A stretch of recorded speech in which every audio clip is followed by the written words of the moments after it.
Welcome everybody. Welcome to the World Congress of Nephrology for 2022 based in Kuala Lumpur in Malaysia. It's my absolute honour to welcome you primarily because myself, Dr. Robin Langham, I'm a nephrologist here in Melbourne, Australia, as chair of the Scientific Program Committee, and also very importantly for this session, a member of the ISN's Advocacy Committee. I want to welcome you to this very special session, the Professor Donal O'Donoghue Global Kidney Policy Forum, and the first session called Setting the Scene.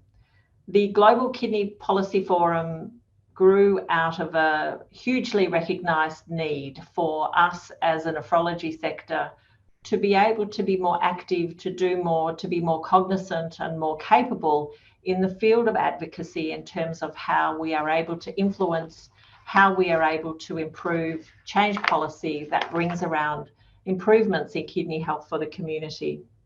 So it's my very, very great pleasure to introduce our first speaker, Professor Agnes Fogo, who those of you who don't know is the president of the International Society of Nephrology. Professor Fogo completed her medical training at Vanderbilt University in Nashville, Tennessee, and her main research interests are in the very important area of the progression of chronic kidney disease. Professor Fogo is currently the John L. Shapiro Professor of Pathology, Microbiology and Immunology, and Professor of Medicine and Pediatrics, and Director of the Renal Electron Microscopy Laboratory at Vanderbilt University Medical Center. But Professor Fogo has also had an extraordinarily long and rich history of efforts in improving global kidney health and particularly around global kidney pathology knowledge. So I will hand over to Agnes, who will be providing the welcome and the opening remarks of this first session, which is setting the scene, challenges and opportunities for global kidney health in the region. Thanks, Agnes.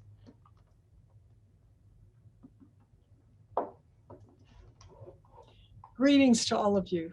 I am Professor Agnes Fogo, President of the ISN, and I'm delighted to welcome you to the 4th Global Kidney Policy Forum and its focus on building sustainable communities to safeguard kidney health in the Oceania and Southeast Asia regions. While this is the 4th forum, it is the first after its rebranding as the Professor Donal O'Donoghue Global Kidney Policy Forum, named now in honor of the late Professor Donal O'Donoghue. He served as the registrar of the Royal College of Physicians and was the former chair of the Advocacy Working Group and tragically died from COVID-19 complications in January 2021. We hope that he would be proud of the advocacy group's work, bringing together key decision makers and stakeholders to address the burden of kidney diseases and to share strategies for prevention and improved management of the disease at both the regional and global levels.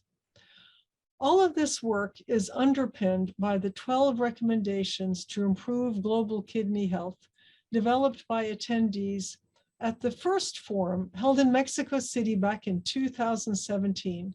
These guide our efforts to reduce the burden of kidney diseases worldwide. With these 12 recommendations very much in mind, I am so pleased that Dr. Amrish Krishnan from Fiji is one of the speakers today, as he will be able to illustrate how the discussions at a previous forum in Melbourne in 2019 inspired and informed the delivery of genuinely impactful regional kidney care solutions. Likewise, and I apologize for not being able to welcome each of the wonderful speakers by name, it is a pleasure to have Dr. Slim Salama from the World Health Organization with us, as the WHO's role in upscaling such activities will be vital for our success, period. As the ISN firmly supports WHO's 1978 Alma Ata Declaration that, and I quote, "People have the right and duty to participate individually and collectively in the planning and implementation of their healthcare," end quote. I'm also delighted that Mr. Manvir Victor, the chair of our newly created Vigorous Patient Liaison Advisory Group, and a patient advocate himself from Malaysia, is amongst the speakers today. He will play a key role in helping embed the patient perspective into the translation of today's discussions towards concrete policy actions to improve the delivery of and access to kidney care.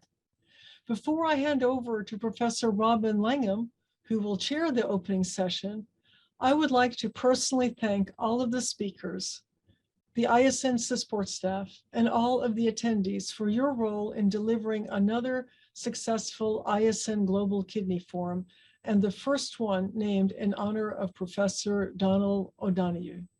Robin, I turn the meeting over to your capable leadership. Thank you very much.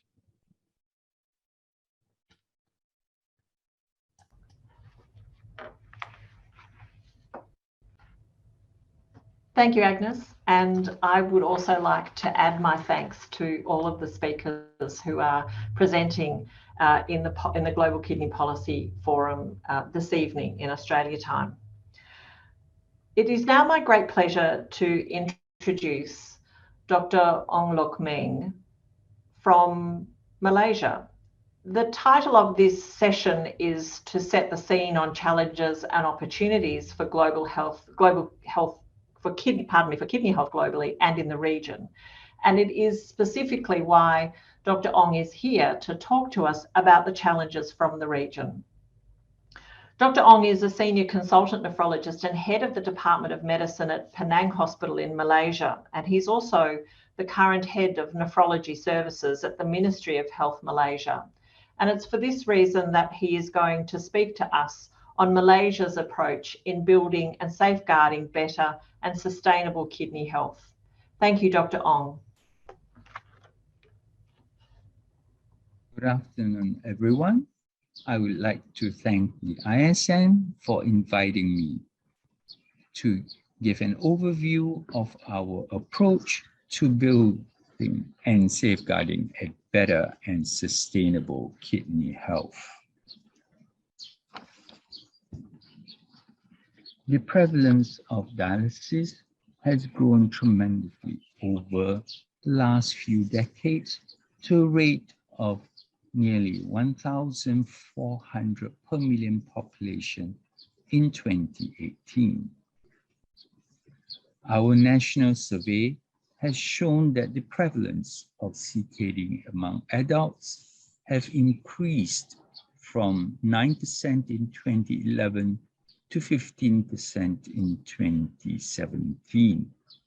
The main drivers for this is the increasing prevalence of non-communicable disease and an aging population. Diabetes now accounts for 69% of new end-stage kidney disease.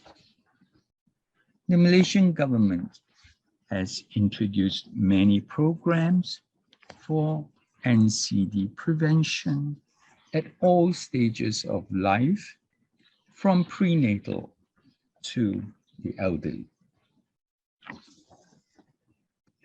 The National Action Plan for Healthy Kidney, or the ACKID program, was developed to enhance the existing effort to reduce the burden of CKD. The main objectives are to prevent or delay the onset of CKD and to improve its management.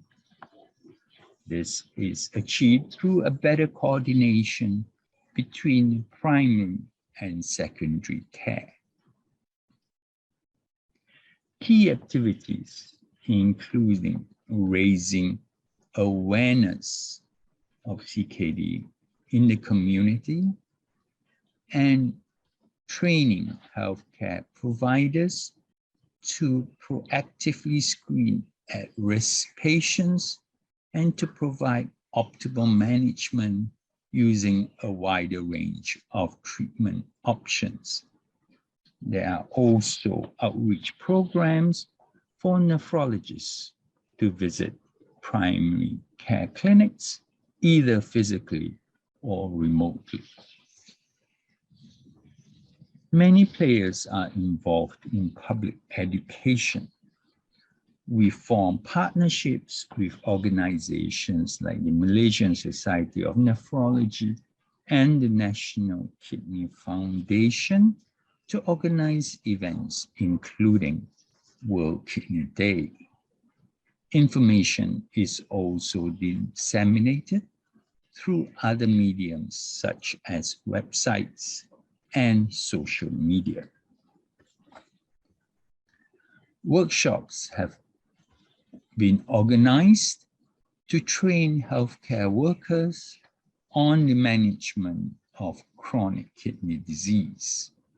In addition, a mobile app has been developed to assist them.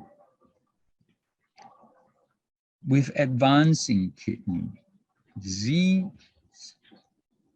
we need to ensure a smooth transition to dialysis. We are planning to improve on our existing pre-dialysis services with dedicated clinics and multidisciplinary teams to provide a more structured and integrated pre-dialysis educational program and renal palliative services.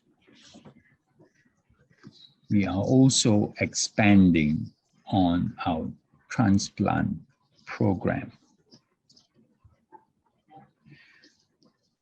The USRDS reports have consistently shown that Malaysia has been ranked last in the rate of kidney transplant among patients receiving dialysis. Recognizing this, the National Transplant Program was restructured and reformed in 2019. Dedicated organ procurement units were established in Ministry of Health hospitals, and the national waiting list and educational allocation system was updated. However, more needs to be done to improve and upgrade transplant services to address a shortage of transplant professionals. We also need for all legal transplants to gain access to immunosuppression. The Human Tissue Act is in the process of being amended. We also need to increase home-based dialysis. As you can see from this graph, since the mid-1980s, home hemodialysis has been largely replaced by center dialysis. PD penetration has largely remained unchanged. We hope to increase the incidence of home hemodialysis from 15% to 30%. The Ministry of Health has adopted a PD preferred policy, but not a PD first policy. We also need to create an increased awareness among the public, patients, healthcare providers, and funding bodies on the advantages of home-based dialysis. We hope to reduce the cost of home-based dialysis by introducing more competition among local players and providers, and with the economy of scaling up. We also need to restructure reimbursement for renal replacement therapy. There are currently multiple funders from the government, social security, charitable and non-government organizations, and out-of-pocket payments as well. The reimbursement are highly variable, as each organization has its own reimbursement policy. So we need to restructure the funding system to achieve a universal health coverage. We should consider various options like payment bundling and value-based reimbursement. Human resource development has been a huge challenge, particularly in the private sector. Currently, we only have 233 nephrologists, or a rate of 6.9 per million population. We hope to intensify our training program to achieve a nephrology rate of 10 per million population and 125 per million population of nursing personnel. So in summary, we need kidney care that is universal, affordable, sustainable, and patient-centric, with an emphasis on home-based treatment. We hope to achieve this with the existing measures and the measures that we will be implementing. This is still work in progress. I would like to acknowledge the following people who have agreed to lend me their slides. Thank you for your attention.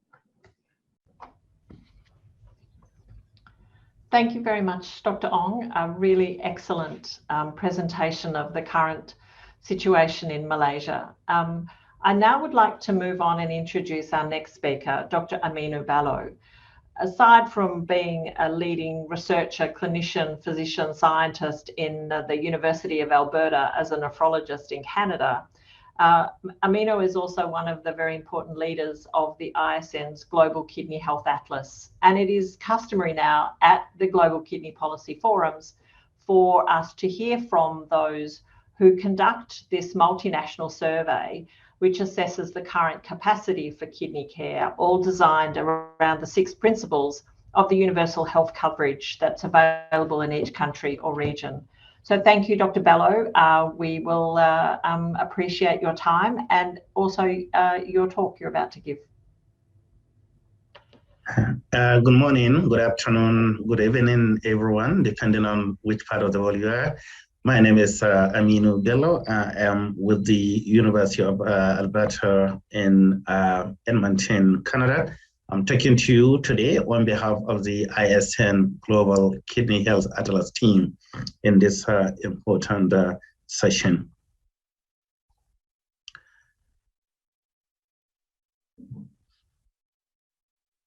So the Global Kidney Health Atlas is an initiative by the International Society of Nephrology under the research portfolio designed to understand, compare, and monitor how different countries around the world detect, treat, monitor, and advocate for people with kidney disease across the spectrum, with a key focus on availability, accessibility, affordability, and quality of kidney care around the world.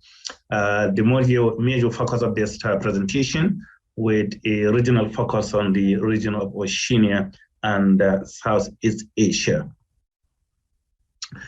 In completing the exercise, we use a robust information structure, which is the WHO health system building blocks, focusing on the health workforce, availability of treatment technologies, availability of medicine, health information system, health policy, and healthcare financing structures around the world. So the program started in 2016 with the publication of the main results in 2017 across 125 countries of the world, representing about 93% of global population, where we demonstrated significant variability across countries on resources for acute kidney injury and chronic kidney disease care and management. Most importantly, we noticed significant workforce shortages for CKD detection and limited awareness about kidney disease, low public funding for kidney care, low kidney disease priority recognition, and few national CKD strategies, as well as registries, and also limited kidney advocacy structures and deficient research capacity. This exercise was conducted 2 years later in 2018 with the publication of the results in 2019, with a major focus now on kidney failure management, people with the previously called end-stage kidney disease, where we saw similar pattern of limitation in capacity for kidney care, in particular limitation with workforce, also poor dialysis access, particularly in low-income countries of the world, poor transplant accessibility, suboptimal capacity for conservative kidney management, limited affordability for dialysis transplantation, as well as large out-of-pocket financing, which we found to be a quarter of countries in low-income countries of the world. Deficiencies with registries, uncertain quality of reporting of these measures coming out of these registries, and also lack of capacity in general to deliver optimal kidney care for people living with kidney failure. So the results was presented in terms of World Bank income region, as well as the 10 ISN region. For this particular region, we received responses from 15 of the 31 countries, but these 15 countries represented over 90% of the total population of the region, so which is quite a very good presentation of the region. So in terms of the findings, we did see significant variation regarding the demographics and economic features of these countries. About 15 of them, as you can see here in the left panel of this table. There's wide variability in terms of their World Bank ranking. All the key region, low income, lower middle income, upper middle income, higher income countries are represented in the region. And this also manifests clearly in many of their demographics in terms of healthcare funding. For example, the total healthcare spending as a percentage of GDP ranges from 2% to 11% across the countries of the region. There was also significant variation in the burden of CKD and risk factors across the countries. The prevalence of CKD varies from 18 to 12%. Cambodia, for example, will have a prevalence rate of 8% compared to over 12% for Singapore. In terms of risk factors, we also demonstrated significant variation across the countries within the region. For example, prevalence of obesity was as high as 45% for Samoa and over 30% for Australia, New Zealand, and Fiji, but less than 10% for some countries such as Cambodia, Indonesia, Philippines, Singapore, and Vietnam. We look into the burden of kidney failure in terms of incidence, which obviously shows significant variability across all countries. The average global incidence for kidney failure was 144 per million population, and it varies from as low as 20 per million population in some Latin American countries to nearly 500 per million population in Asia, as demonstrated here with an example with Taiwan. This is similar picture also regarding the global prevalence of treated kidney failure, where data was available in 91 countries participating in the exercise. The global average was nearly 760 per million population, which was as low as 4 per million population for Rwanda as high as nearly 3,400 per million population for Taiwan. This level of variability is also demonstrated in this region, where, for example, Indonesia and Philippines reported a prevalence rate of over 300 per million population, compared to over 1,500 per million population for countries such as Brunei, Singapore, and Thailand. We did look for information regarding the structures in place, the capacity to deliver dialysis, all forms of dialysis, as well as kidney transplantation around the world. And this shows also significant variation, where most countries will report having dialysis, but there's significant variation in the number of dialysis centers available to deliver this service. When we look at it for this region, all of the countries in the region that participated in the exercise reported having the capacity to deliver chronic hemodialysis. The average number of centers in the region was about 5 million population, which is at par with the global average of 4.5 per million population. We found the number of peritoneal dialysis centers in the region to be below global average because they have centers about 0.7 per million population, which is about a center for 1 to 2 million people, which is below the global average of 1.3 per million population. This is also a similar picture regarding the capacity for kidney transplantation. 10 countries in the region, or 10 of the 15 countries that participated in the exercise did report ability to deliver kidney transplantation service. But the number of centers was only 1 per million population compared to global average for one center for 2.5 million population. So the capacity is the number of centers for delivery of kidney transplantation was below average for this particular region. Similarly, regarding funding for dialysis, funding for kidney transplantation, only about a quarter of the countries publicly funded dialysis and transplantation universally, i.e. free at the point of kidney care delivery, as pointed out here in the figure and the table.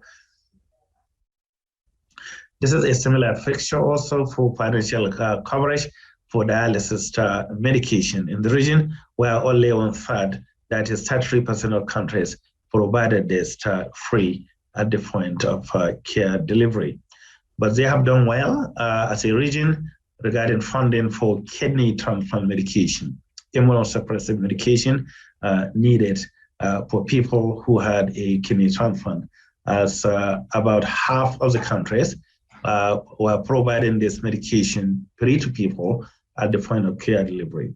And about 20% provided public funding, but with some fees at the point of care delivery. This is an important positive point for the region. We did look at workforce available for kidney care delivery, and not surprisingly, majority of these countries reported that nephrologists are the key ingredients for service delivery in the various parts of the countries. When you compare the data with the global prevalence of nephrologists, currently around the world, we have about 10 nephrologists per million population, which shows some significant variability across all countries. For example, in some African countries, like Mozambique here, for example, will have a single nephrologist for 10 million population, whereas high-income countries like Japan will have up to 80 nephrologists per million population. So there is a huge disparity in the availability of nephrology workforce, as well as similar kind of pattern regarding availability of current nephrology trainees who are the future for tomorrow regarding kidney care workforce. Regarding the distribution of nephrology in the region, it also shows a very wide variability, with having one nephrologist per 2 million population in Indonesia, to countries such as Australia, Brunei, who will have over 20 nephrologists per million population. So the global picture is also demonstrated here across countries within this region. This is also true regarding the distribution of nephrologist trainees. When we look at the availability of other care providers needed for kidney care, majority of the countries also reported significant deficiencies in the availability of transplant nephrologists, surgeons doing vascular access, interventional radiologists, nursing, counselors, transplant coordinators, dialysis nurses, and technicians highlighted here in red. So majorities of countries have one deficiency or the other regarding the availability of other members of multidisciplinary team required for optimal kidney care delivery. So in summary, these are my 5 take-home messages from the result of this exercise. Of the 30 countries and territories in this region, 15 participated in this exercise. And these 15 countries represented over 98% of the region population. The region is obviously socio-economically, culturally, and ethnically diverse, resulting in the significant variation we reported in the burden of kidney disease, capacity to deliver dialysis, capacity to deliver transplantation, workforce availability, and distribution. We showed significant variation in the burden of treated kidney failure in the region, which ranges from 960 to 1,700 per million population. The overall prevalence of 1,350 is obviously higher than the global median of about 780 per million population. So the burden of kidney failure is higher in the region than what we have noticed in the global average. Similarly, the capacity, access, and quality of services for provision of dialysis and transplantation was actually high in the region when you compare that to some other world regions, but there are still significant inequities regarding access and affordability of dialysis and transplantation. For example, in about 30% of the countries, mostly the low-income countries, less than 50% of patients who develop kidney failure were able to have access to dialysis, whereas it was readily accessible to all people with kidney failure with very minimal out-of-pocket cost in the high-income countries within the region. We showed similar variation regarding access to transplantation as well. We reported limited public funding for universal kidney care, including dialysis and transplant medication. For many countries in the region, there had been limitation in workforce and the resources needed across the region for optimal care delivery. This is particularly pertinent for the countries within the low-income bracket. I will refer you to this very important paper published as part of the Kidney International Supplement in May 2021, detailing information regarding the various regions of the ISN and their capacity to deliver kidney care. This is the particular paper authored by the ISN Oceania and Southeast Asia Regional Board, detailing this information in greater details. This information could be used in a kidney care country scorecard to monitor progress, what has changed over time, so we can continue with the exercise in the coming years and decade. We have provided a lot of tools and resources to use to engage various policymakers within countries, within region, and also global kidney stakeholders. We have provided summary slides of the ISN GKHA 2019 at the ISN website here. We provided information on how to use them, and we're all welcome to have access to this information. The whole Atlas information from 2017-2019 report are available free of charge, including numerous publications that came as a result of this exercise. We encourage all of you to use this information to engage with important stakeholders, including the World Bank, World Health Organization, United Nations, and its agencies to improve kidney care and equity for kidney care around the world countries and regions. Thank you very much. Thank you very much, Amino. And it's a lovely segue into our next speaker. Having detailed the incredible diversity of capabilities of diseases around this region, which contains both the richest and the poorest countries in the world, we now hear from the World Health Organization, or the representative from the World Health Organization, Dr. Slim Slama. Dr. Slama is an internal medicine specialist with an interest in non-communicable diseases management. And after graduating from Geneva University Medical School, he worked as a clinician for 17 years before joining the World Health Organization. He's currently the unit head of Management and Screening, Diagnosis and Treatment Unit of the Non-Communicable Diseases Department, Universal Health Coverage, Communicable and Non-Communicable Diseases at the World Health Organization headquarters. And we're looking forward to hearing from Dr. Slama speaking about raising the profile of kidney health amongst national policymakers and the perspective of the WHO. Thank you very much. Thank you very much. And my name is Slim Slama. I'm the unit head on NCD management at the World Health Organization headquarters in Geneva. Let me first, thank the organizer and Paul Laffin in particular for the invitation and the opportunity given to WHO to contribute to the World Congress of Nephrology 2022. I've been asked to cover this interesting topic of raising the profile of kidney health among national policymakers from a WHO perspective. I would like to start to mention that I have no conflict of interest to declare in relation to this presentation. I would like to perhaps start with mentioning something that probably, the nephrology community is well aware of, but particularly, daring are the numbers related to kidney disease burden in particular.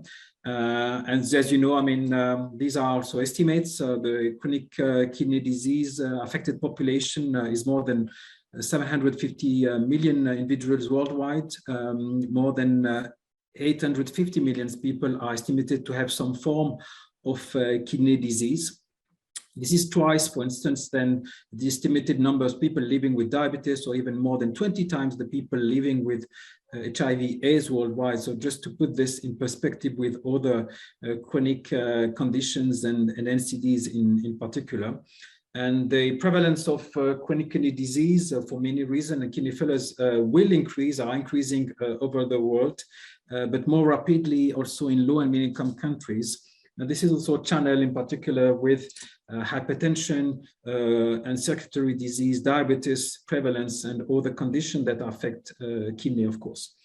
And kidney disease for all of you, and that are also, directly dealing with people living with kidney disease, is associated with tremendous human socioeconomic burden, especially when replacement therapy is needed. And this is an area where, of course, there are wide disparities because very few still population in many low-income settings have access to any kind of kidney replacement therapy. And this is really a concern and an element of social injustice somehow.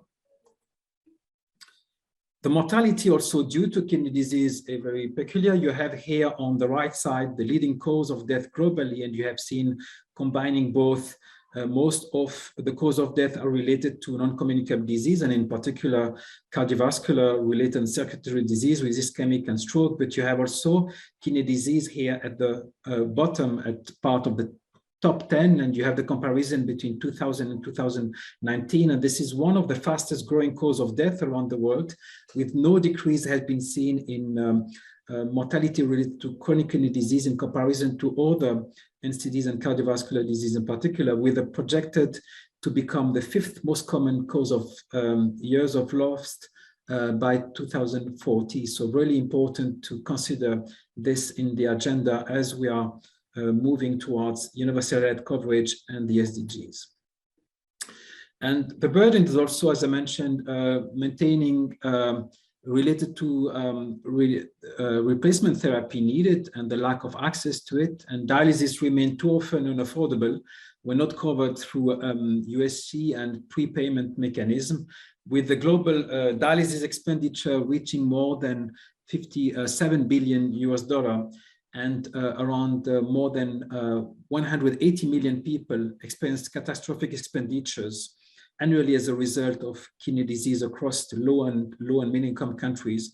One of the greatest, a source of catastrophic expenditure and impoverishment in the population living with chronic conditions. And as many countries are moving towards the SDG realization, and in particular the target related to reducing by 1/3 the premature mortality related to NCDs, it is without saying that kidney disease improvement would contribute to that. And as part of the principle of expanding universal coverage, and as you know, many countries across the world are trying to expand the benefit packages that are prepaid for their population. So expanding the services, but also the financial protection mechanism. It's really important to restate that we need to better advocate for the inclusion of kidney disease as part of the agenda.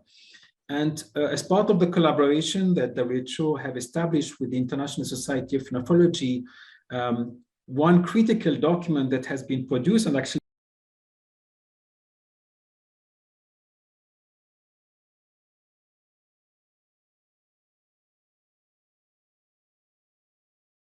stopping dialysis program in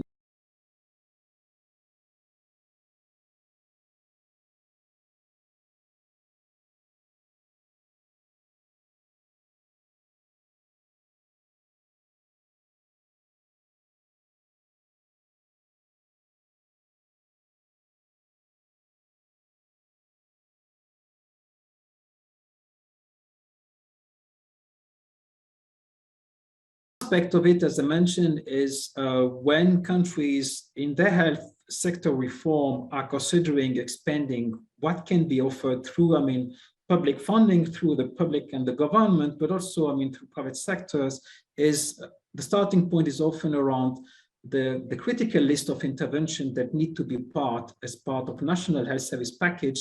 And WHO launched 2 years ago an initiative that's still ongoing, be the critical essential services packages.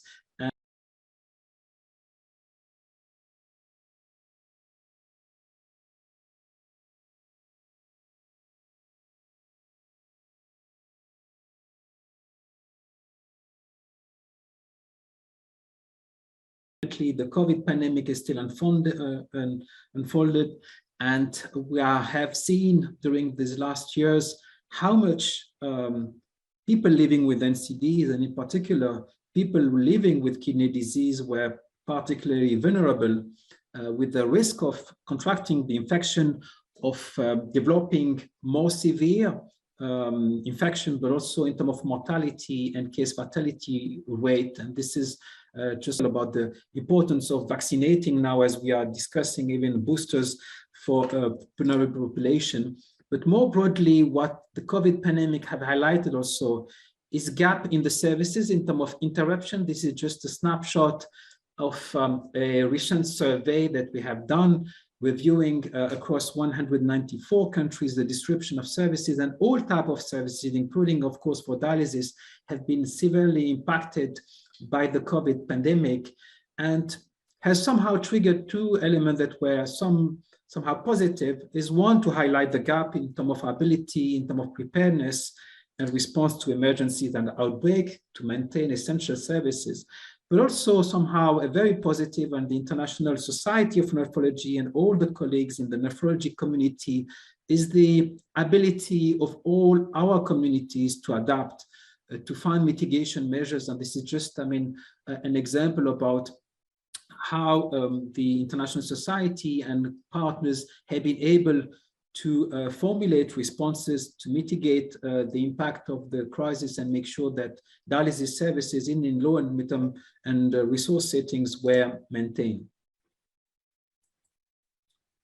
So if we go back to how we raise the profile of kidney health among national policymakers, is also to understand and support them in understanding what does it take, what is the scope of work. And I think this is something that often, again, relate to the ICN framework document that I was referring to, that is about supporting the decision makers in promoting kidney health, is about choices, is about making decisions about how to best allocate limited resources first across a continuum of care. And you have here in this pyramid something that relate to what we call the integrated kidney care. At the top of the pyramid are what we would like to avoid, but it's so critical, is all type of kidney replacement therapies from peritoneal hemodialysis transplantation. But what happened before that in terms of primordial prevention for all risk factors related to kidney disease, the early detection and the screening, even if we are not recommending population-wide screening, how we inform and we support our member state in selecting what population of high risk could be screened, how we manage the progression and avoid those complications that are impacting the kidney by improving the treatment for hypertension, diabetes at a primary care level. And this is a really critical component where WHO had put most of the effort, but also moving progressively towards organizing care and frameworks for referral to specialists, but also to these services that require kidney replacement therapy. So this is really something that require that decisions are made, informed by information that is contextualized in this specific health systems across the spectrum of kidney disease, from prevention, early detection to the full management. I think this is probably the most important message and slide of my presentation, is how we support is to understand first, what does it take to put integrated kidney care at the level of countries, and how we progressively implement this, making the right choices. And of course, this is another graph that holistic approach is what is our approach, but most of the focus for WHO has been on the prevention part at a primary care level. But we are, with this document in particular, and with the support of the International Society, formulating ways on how many countries, with some case studies that are like in Malaysia, other countries that in Kenya have made, some advance even in low and middle income country settings on putting together that continuum of care progressively in action. And we are not alone. We are different communities. Sometimes the communities work for their own diseases, but I think as this white paper have put together with the World Heart Federation, ICN, the Hypertension League, and other colleagues, is really around circulatory health. So making the connection about how those conditions are interlinked, how hypertension, obesity, and diabetes affect kidney, and how this can be prevented altogether is really important. And this leads me also to how WHO have also opportunities to create this partnership with the Hearts Initiative, for instance, around mainly hypertension and diabetes management at the primary care level, but also beyond that, population level intervention, addressing fat or salt reduction strategies. So that combination of intervention require for the implementation a wide range of actors, and we are really happy to have the ICN linking with other communities on cardiovascular and circulatory health as an entry point perhaps to strengthen our response and support our countries. The same apply recently, as you are all aware now, we launched the Global Diabetes Compact in April 2021, and we also think that this is a momentum that is created further to support alignment and contribution towards integrated kidney care using hypertension and diabetes as pathfinder, but also other even infectious disease related origin to be able to support the work on kidney disease prevention and management. So I will just end this intervention saying that we would like to further strengthen kidney health in WHO through the collaboration that is ongoing with the International Society of Nephrology, as this ICN framework was jointly developed as part of our ongoing program of work. But one critical element is really to maintain that focus on the care continuum and to strengthen the development and inclusion of kidney disease as part of our product and support country implementation. Thank you very much for your attention and looking forward to work closely with ICN. Thank you very much, Dr. Slama. And again, some excellent presentations that we're enjoying this evening. I do want to move on to our next speaker, who is a very valued member of the international nephrology community, none the least because of the fact that she is a nephrologist with a very global background herself, having started in South Africa and then moving on to finish her nephrology internal medicine training in the US, and is now based in Zurich. Dr. Valerie Leach has a very valuable role to play in the advocacy committee of the ISN. With her research activities include the challenges of justice, equity, and moral distress relating to resource allocation and management of non-communicable diseases in resource-limited regions. She has been a consultant to the WHO for global health, for the Global Health Ethics team, and she contributes to international activities to strengthen local capacity in nephrology and non-communicable diseases. We thought it'd be really useful to look back on where we've been with our global kidney policy forums over the last few years. And so Valerie's going to speak to us about where we've come and the learnings from the conclusions of Mexico City, Melbourne, and Montreal. Thanks very much, Valerie.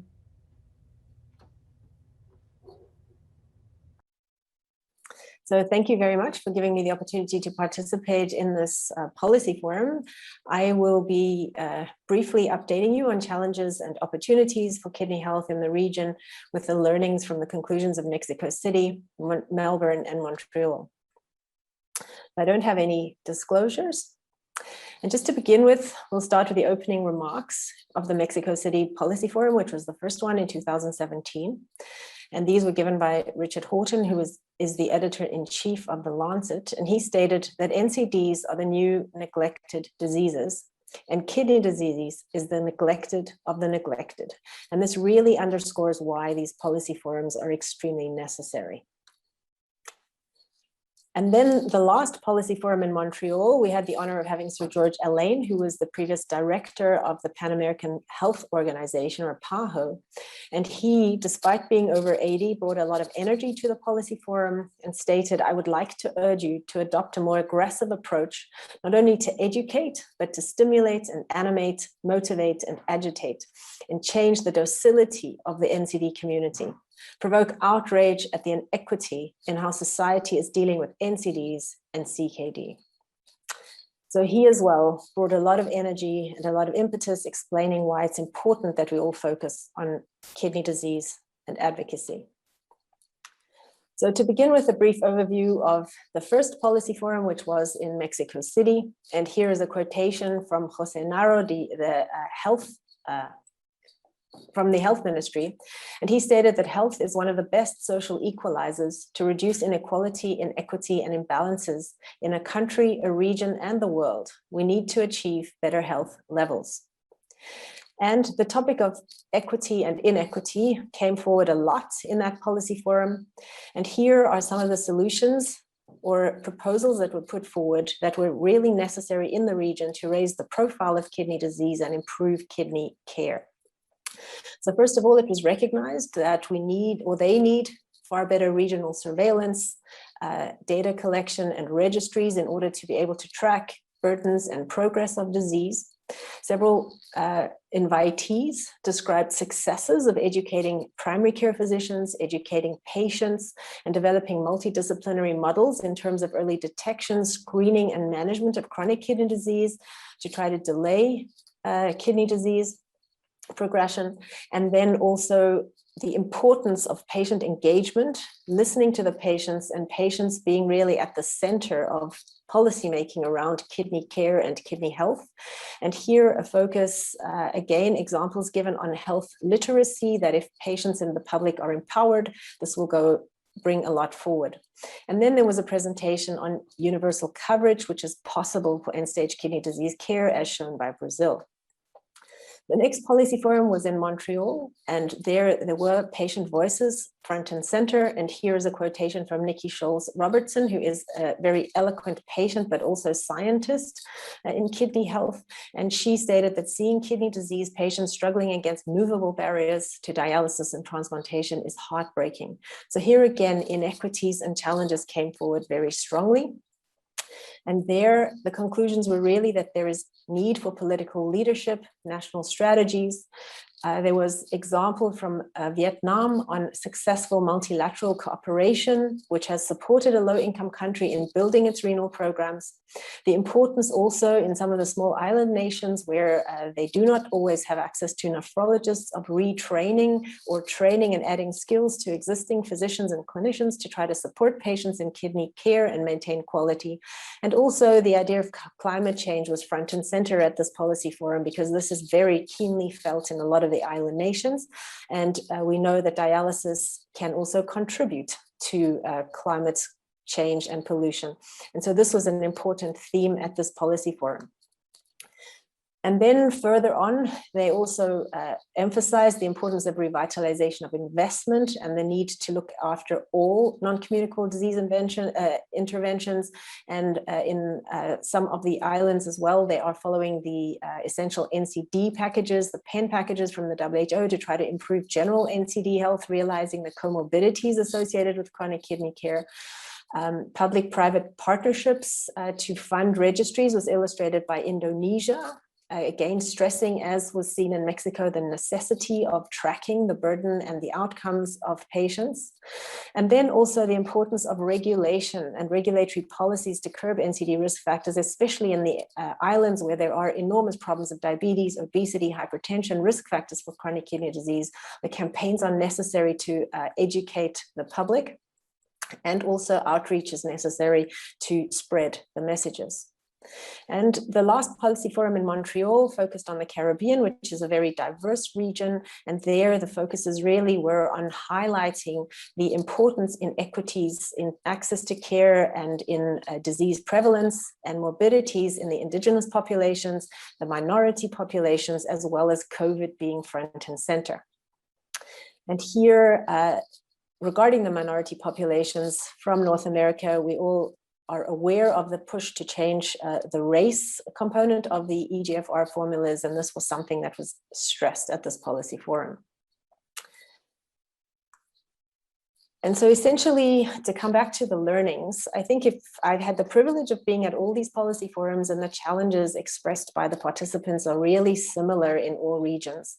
Lack of data hampers understanding the burden and the needs of kidney care and how we can foster kidney health. Inequities are prevalent everywhere, and we need to acknowledge this. Communication on all levels is critical, with the public, through the media, with decision makers, and within the healthcare workforce. Training of appropriate professionals at various levels is something that most regions are challenged with to try to improve access to quality care. Sustainability is obviously important everywhere, and patient-centeredness is definitely a key component of quality kidney care and achieving kidney health. The opportunities, however, that came forward were really more local. And here there were suggestions and examples of how registry should be started to collect data. Inequity should be acknowledged, engaged with, and tackled. Universal health coverage should be strived for, especially for expensive care. There's a need to advocate and educate public and health professionals, identify the needs amongst health professionals where training can be optimized to build capacity, and for sustainability to really plan the long game and to learn from others, share as is being done in these policy fora, and finally to engage patients, listen to them, and hear what they say, so that the messages as kidney professionals that we are trying to bring forward to the policymakers are also in part delivered by and integral to patient care and are fostered and actually driven by patient priorities. And so just to end on the final thoughts from the Mexico City Policy Forum, again, Richard Horton summed up very eloquently, we need to translate words, promises, and commitments into meaningful change and action for our patients and our communities. And this is really the bottom line. We are all here discussing. We need to take what we hear back, and we need to sit down and think, how can we constructively improve approaches nationally and internationally to achieve kidney health and to improve access to and quality of kidney care. So thank you very much.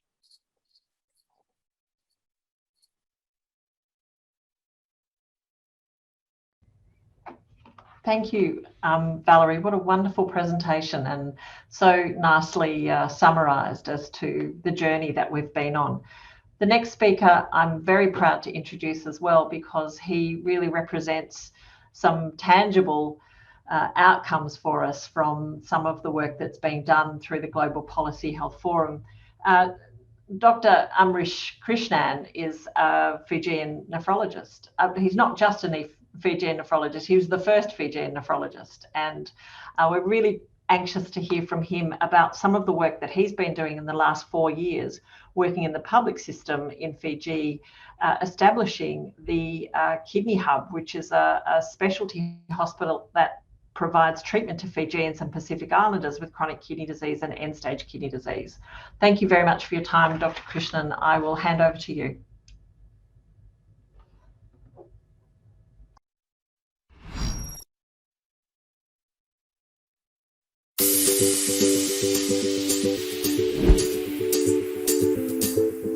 Hello everyone, my name is Dr. Amrish Krishnan and I'm a nephrologist based in Fiji. Firstly and most importantly, I'd like to thank the International Society of Nephrology for giving me this opportunity to be able to talk about Fiji and the Pacific and the work that we've been doing over there. I work in a gorgeous country with white sandy beaches and beautiful people, amazing culture and cuisine. But I also work in a country which has had many challenges with healthcare delivery. There are many Fijians who are struggling in poverty. What makes it worse is that Fiji is also constantly suffering the effects of climate change. Rising sea levels, bleaching of our coral, loss of marine life, and catastrophic natural disasters such as Cyclone Winston, the most intense tropical cyclone in the southern hemisphere on record, continues to affect our economy, the most significant determinant of health. According to the Fiji Ministry of Health and the World Health Organization's NCD Risk Factors and Steps report, a third of Fiji's adult population are obese, 31% have raised blood pressure, and 29.6% have raised fasting blood sugar. And according to WHO's NCD Country Profiles 2018, NCDs are estimated to account for 84% of all deaths in Fiji. In 2012, we looked at the incidence of end-stage kidney disease and discovered that the rates were alarmingly high, among the highest in the world. Based on the estimation of eGFR using the CKD-EPI formula, incidence was calculated to be 938 per million. This means that every year, for a population of around 900,000 people, we have 830 cases of end-stage kidney disease. This is not surprising because according to the International Diabetes Federation, the Western Pacific accounts for 37% of all diabetic cases in the world. Astronomical out-of-pocket expenditure has been a major deterrent for patients wanting to access kidney help. Many patients generally prefer not to travel long distances, sometimes via sea, to visit specialists even when they have advanced kidney disease. When they eventually do start dialysis, many patients struggle to pay for dialysis, leave alone kidney transplant. Our study in 2012 showed that due to a combination of the cost of dialysis treatment and access to dialysis facilities, only 10% of those needing dialysis commenced treatment. The vast majority were offered palliation, which at that time meant home-based care only. And among the 9 out of 10 who couldn't afford dialysis treatment, there were occasionally children and young adults. The annual Fijian Nephrology Symposium, which is always supported by the ISN, became the platform through which we were able to educate our dialysis nurses, our general medical nurses, our young doctors on how to look after people with advanced kidney disease and those on dialysis. It was also the platform we used for advocacy. So for the first time, our national leaders and politicians became aware of the overwhelming burden of kidney disease in our country. So one of our proudest achievements has been the training, recognition and the vocational registration of Dr. Yogeshni Chandra. Dr. Yogeshni now works in a large public hospital in Fiji where she's able to impact the lives of thousands of Fijians. I first heard of the ISN fellowship program during a nephrology symposium in Fiji in 2015, where Professor Peter Kerr presented on the fellowship program. The application process for the fellowship program took a bit of time with a bit of paperwork and authorization from our authorities for me to actually go overseas for the training. But we were able to do that all in time, and I ended up in Christchurch in June 2016. The nephrology department there, of course, was, and the health system overall was quite different to what I had been used to in Fiji. However, it was a very good learning experience, and the whole team was quite helpful and ensured that I learned quite a bit of clinical nephrology. I finished my training in June 2017 and returned to Fiji and have been working in Lautoka Hospital since. I feel that if it wasn't for the fellowship program, I wouldn't be in the place I am in my career at the moment. So I'd like to thank ISN for the opportunity. Apart from Dr. Yogeshni, we have been able to support the training of several nurses and technicians. For the first time since the early 2000s, we have, apart from over 20 trained hemodialysis nurses, 2 trained peritoneal dialysis nurses who have been instrumental in the overseeing of PD to Fijians and other Pacific Islanders. These nurses were trained via the cross-regional education and exchange in dialysis program conducted in Brisbane, Australia, and during trainers' visits to Fiji. I remember about 5 years ago when we tried to set up our intensive care dialysis, we didn't have dialysis machines.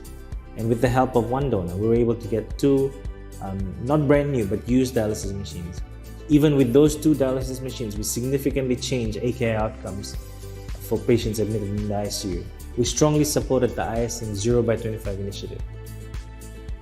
In the recent years, through the ISN Sister Renal Center program and through trainers who have come from overseas, we've been able to learn how to do these complex procedures such as inserting tunnel catheters and doing kidney biopsies.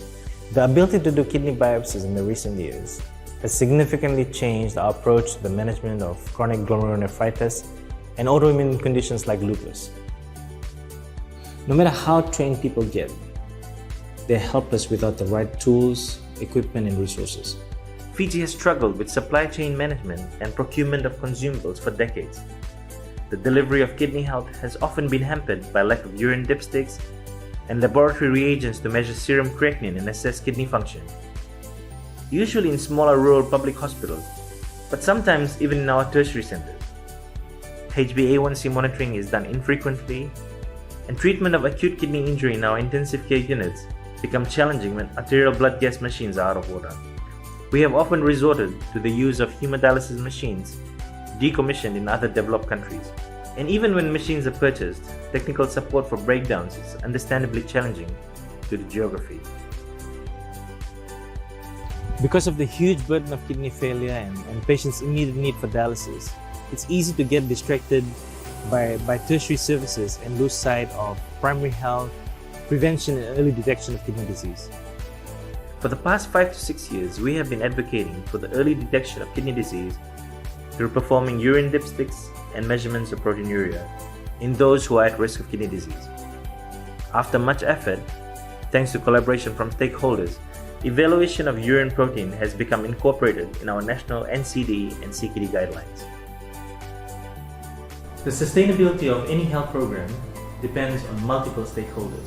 These include the role of government and its commitment to funding and infrastructure development, the perception and compliance of the end users, the patients, the role of non-government organizations, but the most important ingredient to a sustainable health service is the commitment and dedication of its health champions. When we look back at history, we see that dialysis was attempted in Fiji in the 1960s, the 1980s, and in the early 2000s, there was an attempt to set up a chronic peritoneal dialysis service. And all these attempts failed because we lost the key people who were driving this service. Doctors, nurses, and support health staff form the backbone of any health service. Services can always be upgraded or downgraded based on the amount of resources available. But services cease to exist when we lose the champions who drive it. So equitable healthcare delivery is challenging in every country. And it's particularly challenging for medical conditions which require expensive treatment like dialysis. Over the last 5 years, through the support of government, we've been able to set up nephrology clinics in many public facilities and in some private health centers as well. But the biggest advancement we've had in the recent years is government providing a subsidy to disadvantaged people requiring dialysis. 3 years ago, government would subsidize about half of the cost of dialysis. Now, dialysis is provided completely free in our public system dialysis units. In addition to this, government also supports dialysis in private centers where patients pay as little as US $25 per session. Our aim is to make kidney health as accessible and as equitable as possible. And in the last few years, we've been setting up satellite units that allow people to be able to come and access that healthcare. With the setting up of our peritoneal dialysis program, even patients who are living in rural and remote areas can now access treatment. The challenge to the world is to make healthcare as equitable as possible throughout the globe. Out here in the Pacific, many of our people are disadvantaged.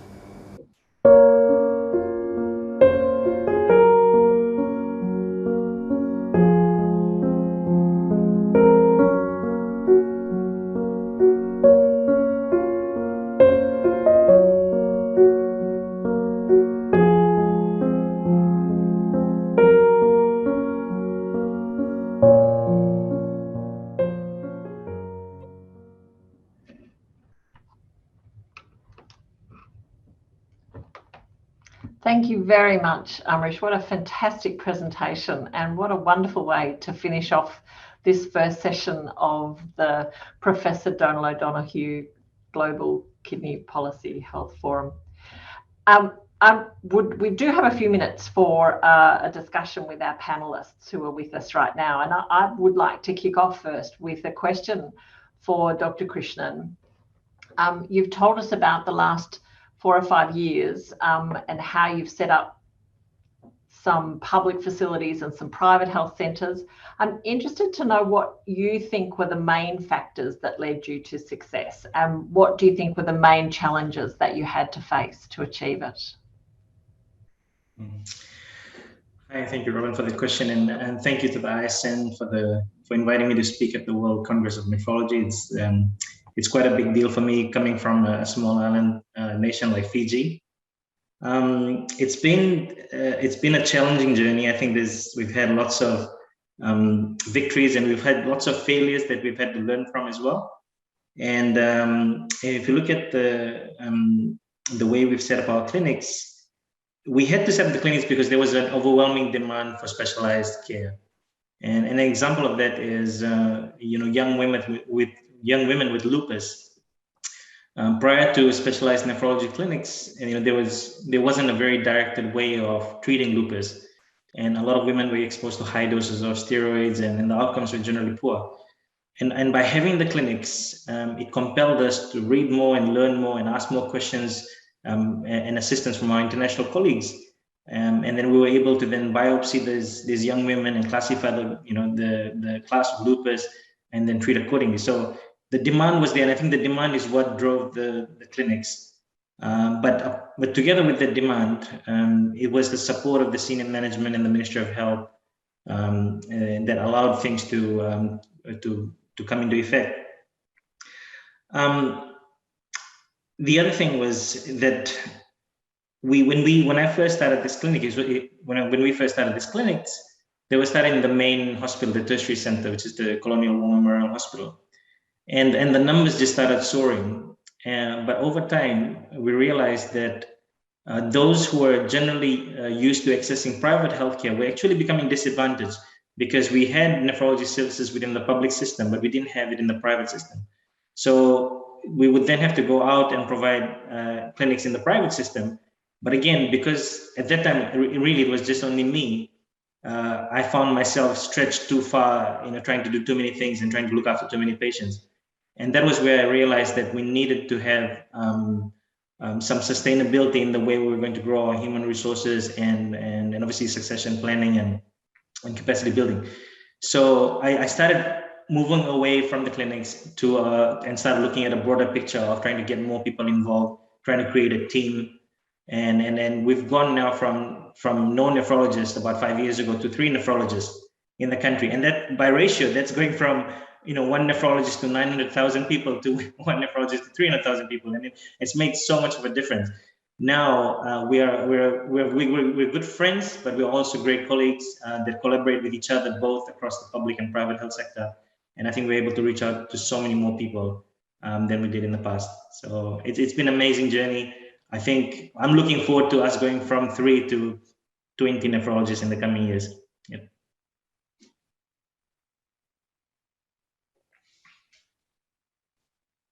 I think you're on mute, Robin. But we have punishment for that where I come from. So question for Valerie. We have, you quoted Richard Horton, the editor-in-chief of The Lancet, that NCDs are the new neglected diseases and the kidney diseases are the neglected of the neglected. The theme of World Kidney Day this year obviously is bridging the gap of information and helping people to better understand the importance of kidneys. How do you think that we can ensure that our politicians and our policymakers and members of the public become more aware of the importance of kidneys?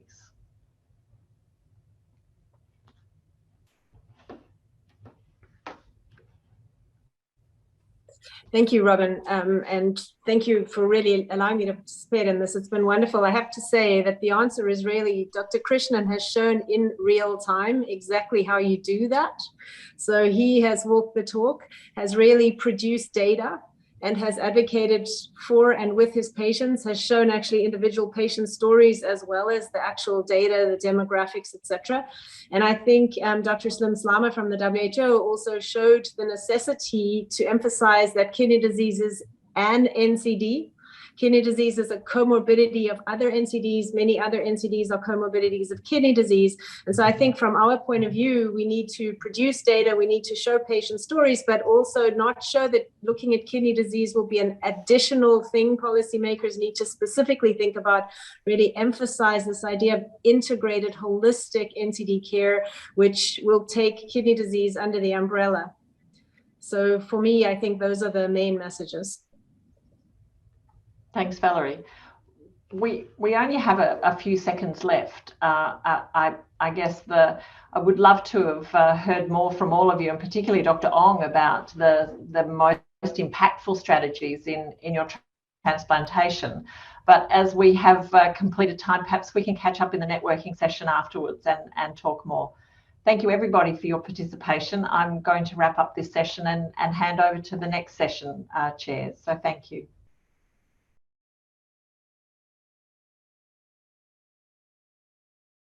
Hello and welcome to our distinguished guests and colleagues.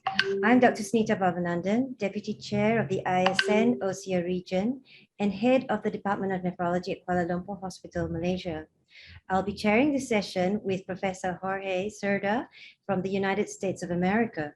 He is the Chair of the ISN Advocacy Working Group, Chair of AKI Now ASN Initiative, Clinical Professor of Medicine at Albany Medical College and Chief of the Department of Medicine, St. Peter's Hospital. This second part of the GKBF 22 is focusing on the challenges and opportunities for kidney care in Southeast Asia, with an emphasis on quality, sustainability, and equity of access.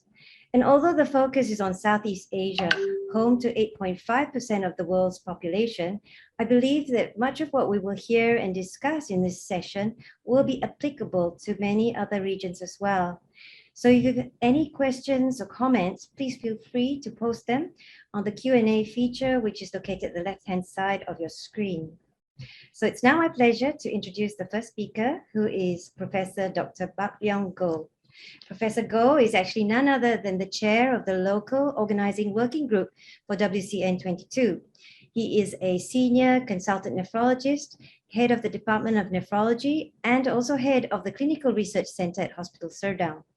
He is a past president of the Malaysian Society of Nephrology and one of the chief editors of the Malaysian Dialysis and Transplant Registry. Prof. Goh has served as a member of the Working Party on PD Access Guidelines, and he is an international PD trainer for nephrologists in the Asia-Pacific region under the ISPD Asian Chapter Fellowship Program. Today, he's going to speak on kidney care, challenges and opportunities in Malaysia, quality, sustainability, and equity of access. Let's hear from Professor Goh.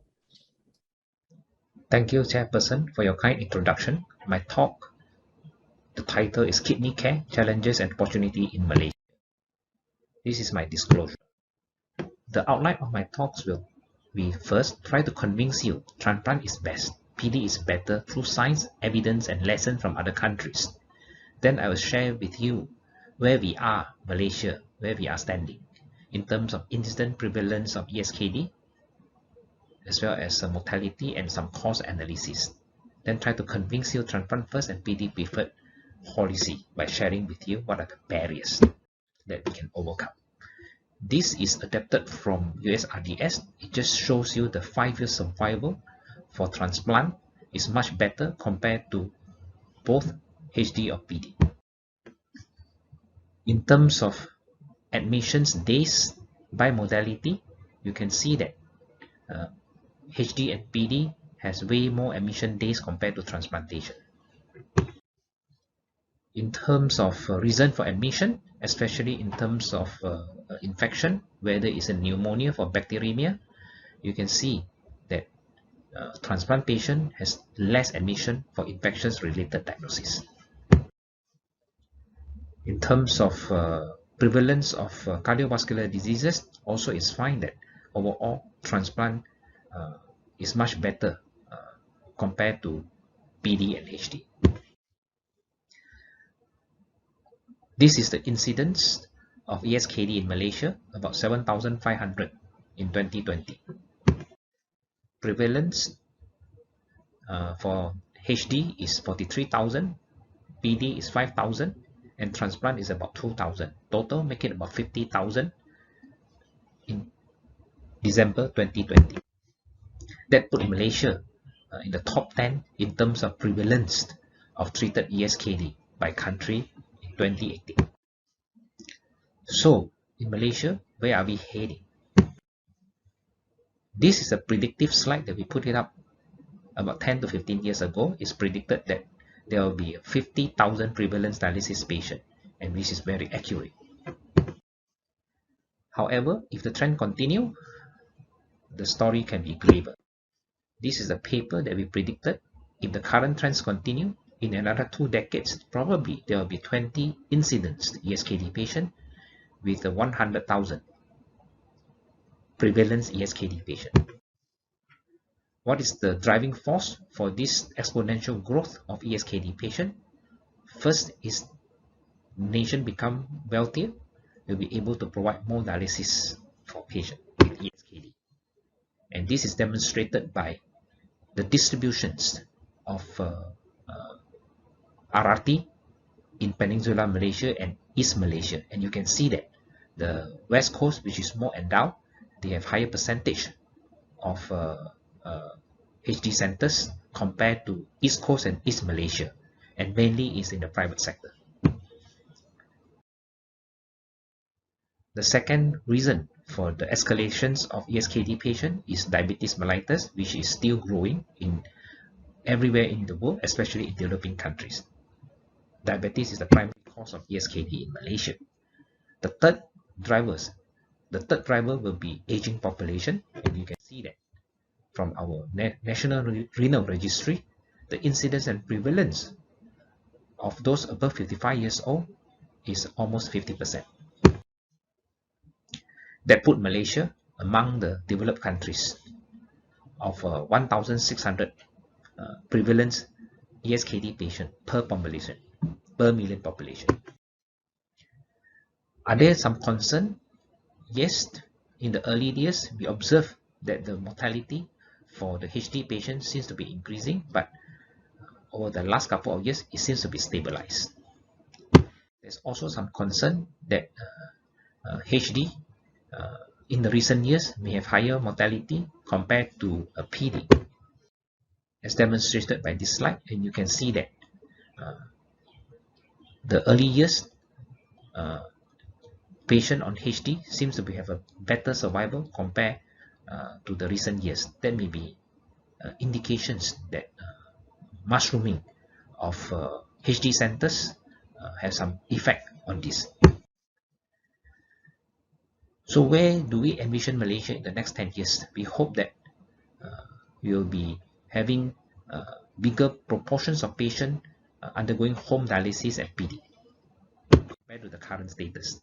And this is what we hope for. At the moment, vast majority of patients are undergoing center hemodialysis, and we hope that in the next 10 years, there will be increasing more patients undergoing home dialysis, including PD. Why is that so? As you can see, the cost for PD is lower. And there are also other benefits for developing PD preferred policy. Outcome of PD has improved tremendously over the last 10 to 15 years, and it has surpassed in-center HD in many areas in terms of preservations of residual renal function, hemodynamic stability, virus transmission such as hepatitis B, hepatitis C, HIV, and including current COVID-19, catheter bacterial infection, anemia, quality of life also support PD or home-based therapy. Survival comparison between HD and PD for the first few years generally favor PD. And as I mentioned before, PD costs less, and this translates into cost-effective benefit. These findings support PD preferred. I want to emphasize the cost in HD in the future will continue to escalate. Why? Because human resource. At the moment, we are still able to keep it low, but once we become developed nation by 2030, cost of HR will double. Simply because PD nurse to patient ratio is 1 in 25 and PD is 1 to 6. Secondly, land is getting more scarce when population grow, meaning cost of facilities will increase. Thirdly, resources such as water will be a precious commodity in the future. And even electricity cost is not going down, and transport of HD center will cost more. Also, the quality of life for home therapy is always better than in-center HD. Are there reasons for transplant underutilization in Malaysia and PD underutilization in Malaysia? There are many factors, probably bias by healthcare worker, not offer routinely to patients, or lack of experience, and no established reimbursement policy for transplant and PD. Like most therapy, poorly applied therapy and technology will associated with poor outcomes, hence resulted in patient selection bias. This also contributed by lack of knowledge as well as lack of patient's education. Are there evidence? In a survey, up to 50% of informed patients, they choose self-care at home. And the nephrologists also indicate that up to 40% of patients should be treated at home for optimal patient outcome and for optimal cost efficiency. And this is the studies as demonstrated here. The best dialysis therapy is shown to be home dialysis. However, in practicality, vast majority of the center still doing HD.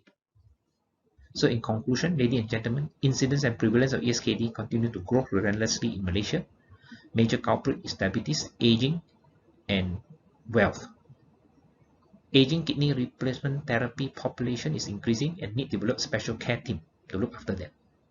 It's logical to support growth in PD with a PD preferred policy, as escalating costs in HD, particularly HR and office space and utility, will support home-based therapy. We should really visit the once important home dialysis program. What can we do to encourage more transplant? I think we have to address law, legislation, and policy that matters. These are some of the suggestions. Update the law to protect live donors and recipients. Liberalize the number of hospitals that can do transplant. Set up live donor registry. Free medications and follow-up for donors and recipients. Teaching organ donations to secondary school kids, medical students, house officers. Encouraging disease donor transplantation by revisit or encourage public discussion on opting out principle. Train more transplant surgeons and nephrologists with clear career pathway. More scholarship to overseas centers. Hopefully ISN fellowship can help. Sponsors and major payers to give carrots rather than just sticks to dialysis units who do refer young and deserving patients promptly for transplantation. Bundle reimbursement for transplant with PD and HD. Nephrologists and relevant healthcare workers should also be involved either with carrot or stick, such as through required request policy, oversight by regulatory authorities on standard of transplant center. These are some of the suggestions. But last but not least, prevention is always better than cure. Some inroad in recent years, we have introduced sugar tax. There are also more public health messages and healthy lifestyle prevention for NCD, and also availability of CKD retardation drugs. We also need to reinforce partnership with private NGO, primary healthcare, NCD units, and international organizations such as ISN and WHO. Thank you very much. Thank you very much, Prof. Goh. I'd like to hand over now to Professor Serda to introduce the next speaker. Thank you, Sunita.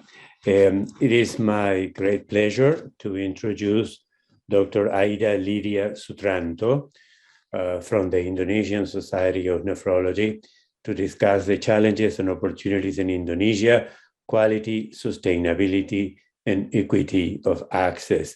Dr. Sutranto is an MD, PhD, a senior lecturer, the Faculty of Medicine, Universitas Indonesia in Jakarta. She underwent internal medicine residency training in the National Hospital in Jakarta, graduated nephrology fellowship in the same institution in 2003, and then she underwent a fellowship at ISN at Monash Medical Center, Melbourne, Australia. She also spent time in Tokyo, and her current position is head of nephrology and hypertension in the Department of Internal Medicine in Sipito Mangunkusumo National Hospital in Jakarta. Dr. Sutranto.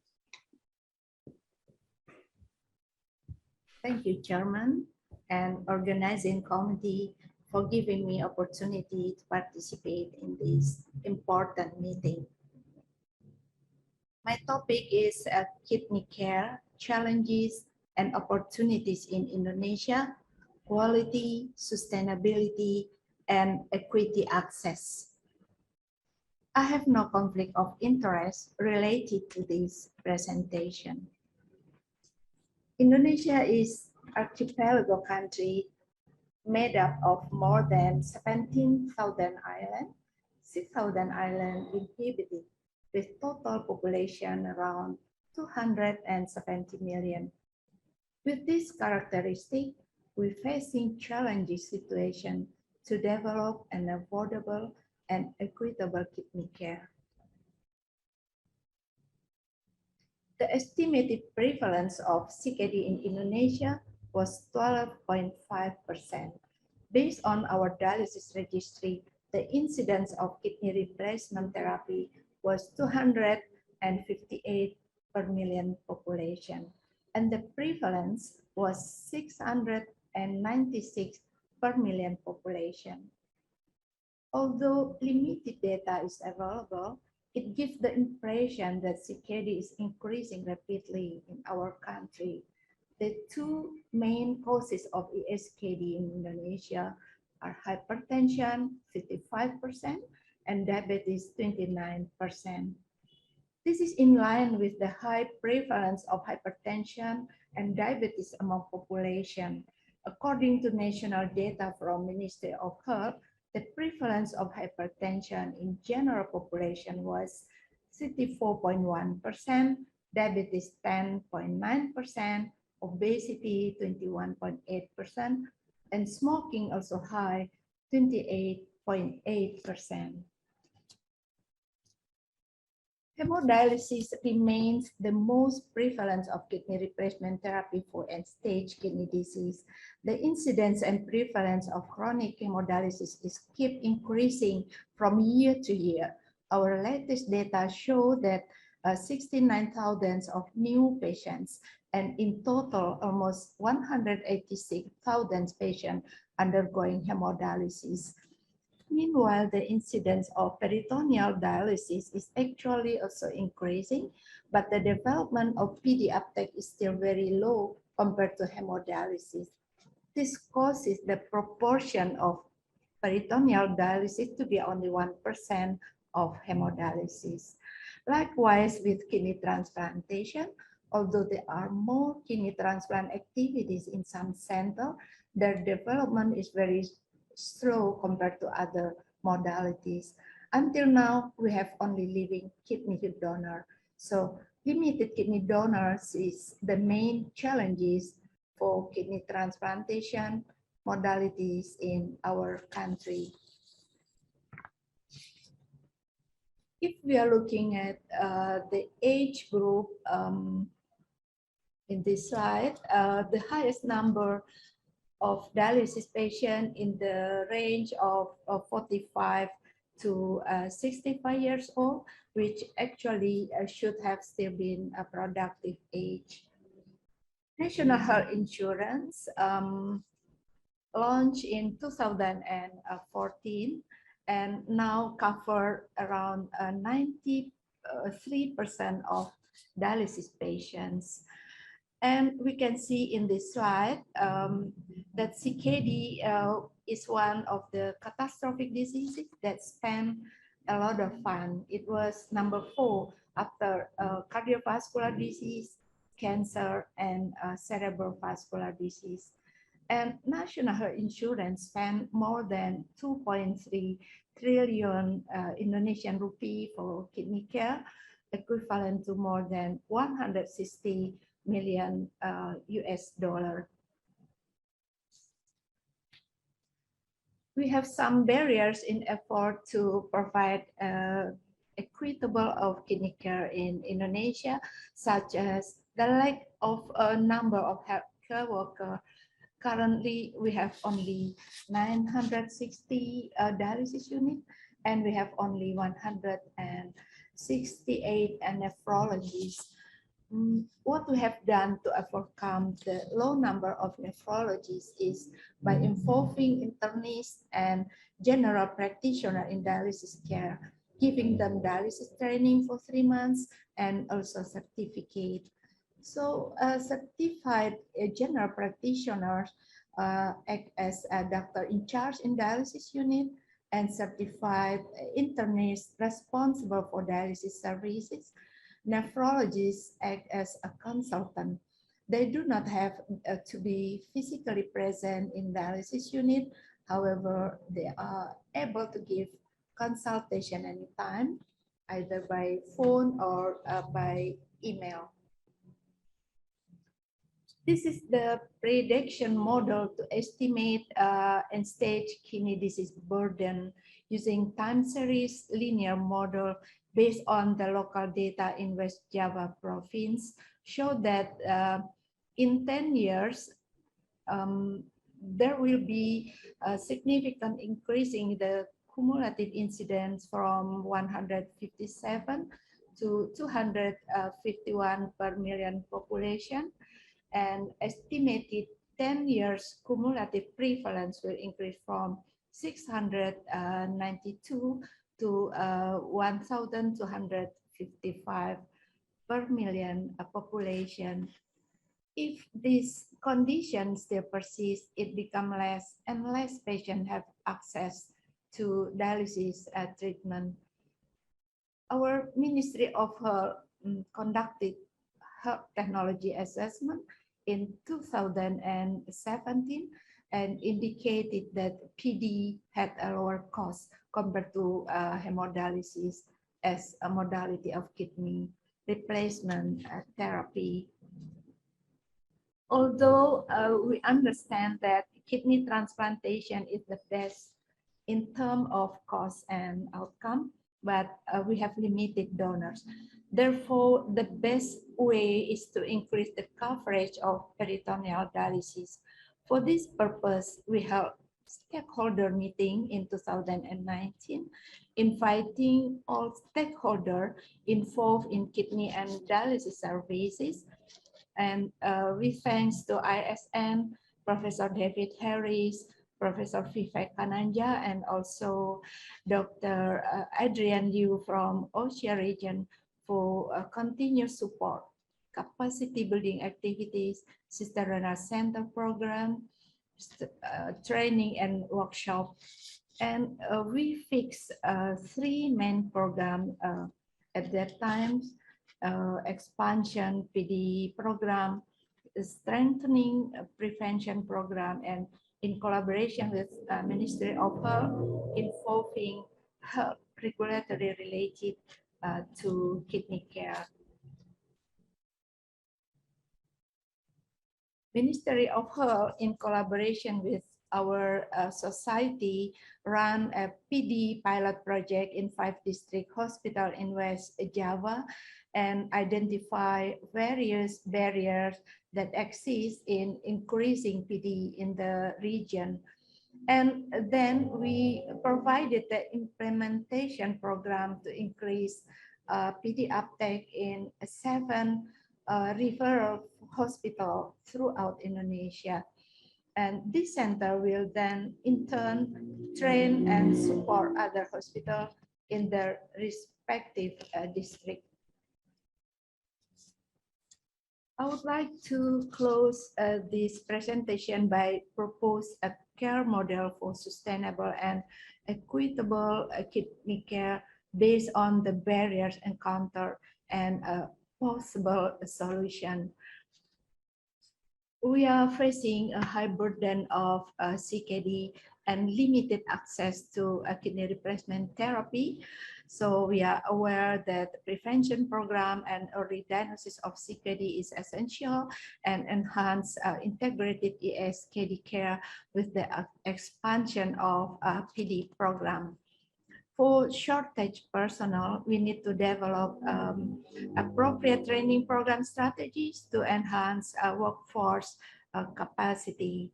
We need to improve the implementation, timely referral, and proper preparation for kidney replacement therapy. We found that a fragmentation of care occurs where CKD patients often have complex medical issues and other concomitant chronic disease that require attention from several specialists. So pre and stage kidney disease clinic with multidisciplinary care and protocol use will help to solve the problem. As CKD is chronic disease, active patient involvement and shared decision in their healthcare can lead to a better outcome and potentially lower costs. Some governance challenges were identified, such as lack of regulatory framework for sustainable and equitable kidney care. So advocacy to policymakers to develop framework that government can use to establish preventing a program and integrated ESKD care. This will only be possible if there is good collaboration between government, nephrology society, health insurance, industry, and pharmacy, and also patient and their family. Thank you for your attention. Thank you, Professor Sutranto. Excellent presentation. Let me pass on to Dr. Vanavandan to introduce the next speaker. Thank you, Professor Serda. It's my pleasure to introduce the third speaker for this session, Dr. Nut Sengtavisuk. Dr. Nut is a nephrologist at the Mitapap Hospital in Vientiane, capital Laos. She obtained her undergraduate medical qualifications and subsequently also graduated from the Family Specialist Program at the University of Health Science in Laos. She then went on to undertake clinical training in hemodialysis at the Khon Kaen University and in the Thai Nephrology Fellowship Program and ISN Fellowship at the King Chulalongkorn Memorial Hospital in Thailand. Dr. Nut will be sharing with us on the kidney care challenges and opportunities in Laos. Dr. Nut, the floor is yours. My name is Nut Sengtavisuk. I'm from Mitapap Hospital, Vientiane capital, Laos. I'm a nephrologist. Thank you very much to the organizers to giving me the opportunity to speak to you about kidney care challenges and opportunities in Laos, quality, sustainability, and equity of access. First, I have no conflict of interest. This is a map of Laos. Laos is a small country in the Southeast Asia, located between China, Myanmar, Vietnam, Thailand, and Cambodia. Laos is a lower middle income country in Southeast Asia. In 2020, Laos population is 7.3 million and mostly live in the rural area. And the GDP per capita is $2,500 US. The health system in Laos, the Ministry of Health had provided 3 levels. First, the central, second, the provincial, and third, district health. The human resources for health are limited compared with the population, and uneven distribution of skilled health workers across the country. As you will see, the number of internal medicine graduates is 220, family doctor 214, and only 5 nephrologists. In recent year, the government had launched the universal health coverage, with coverage for risk factor of CKD cost and partial coverage of dialysis cost.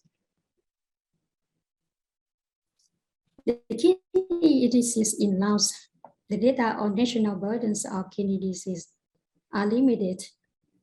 In 2016, AKI incident in 5 major hospitals was 35% out of 1,400 ICU cases.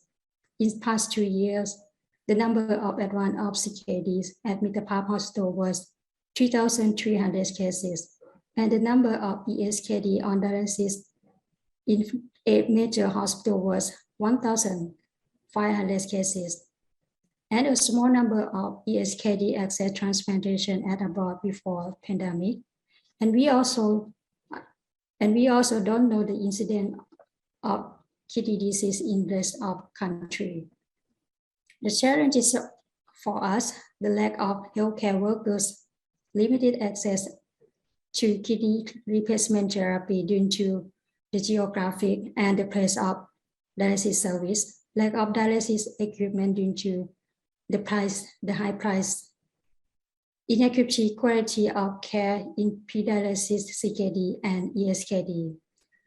Most kidney disease patients cared for by primary care doctors with limited nephrology knowledge, financial constraint, and the data on nation burden of kidney disease are limited. In terms of all nephrologists work the same place, we also had been discussed about this situation, and we found some opportunities for kidney care in Laos.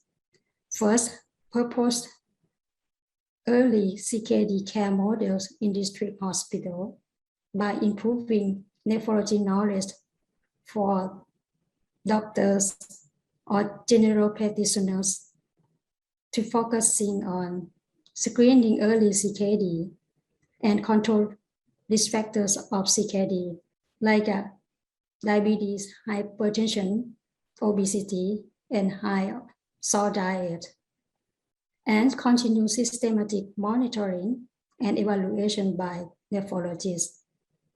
Improve knowledge about kidney disease in primary health care and keep awareness about kidney disease in the general population. Increasing CKD care model, network, and registration kidney disease. Review and creation the national guidelines on CKD early identification, pre-dialysis CKD, and dialysis CKD. All of this will improve quality of kidney care.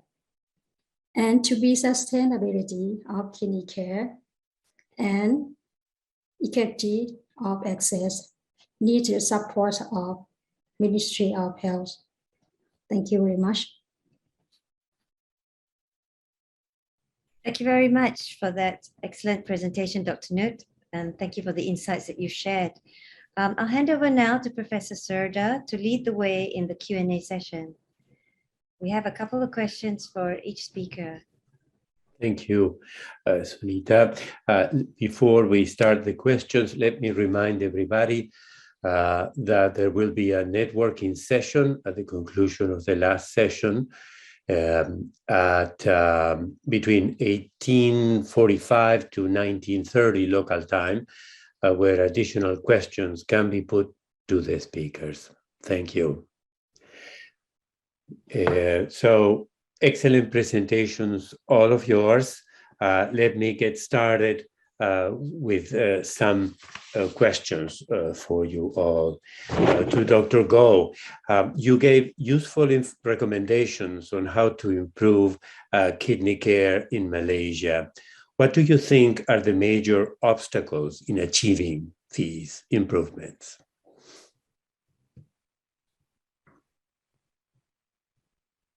You're muted. Yeah. Yeah. Thank you, Prof. Serda, and thank you for the important questions. As I've shared with you, as well as my colleague in the previous session, in Malaysia, we do have a lot of policy as well as standard operating procedures to address most of the kidney care related issues. For example, for CKD prevention, we have a very comprehensive SOP as well as recommendation. Even transplant, we also have a national transplant policy, including living donor policy as well. And also for patients' educations, we have a very well developed apps and tools. I think the major obstacles for me is in terms of implementation. We do have tremendous amounts of policy. Now the devil is in the detail. How do we implement it and how do we achieve it? And for example, like transplantation, I think we need to sit down and dissect as well as deliberate the greater detail how to translate all this policy and procedure statement into implementation. For example, in Malaysia at the moment, transplant centers are still limited to a few centers. Maybe it's time to look into the possibility of developing more transplant centers around the country. But of course, just by developing more transplant centers is only one part of the coin. We also need to oversight by regulatory authorities to ensure the standards of the transplant centers are adhered to. The other possible things that we need to look into, we have a very well established kidney replacement registry, but we do need to have, for example, like live donor registry, as well as potentially resuscitate the national transplant registry.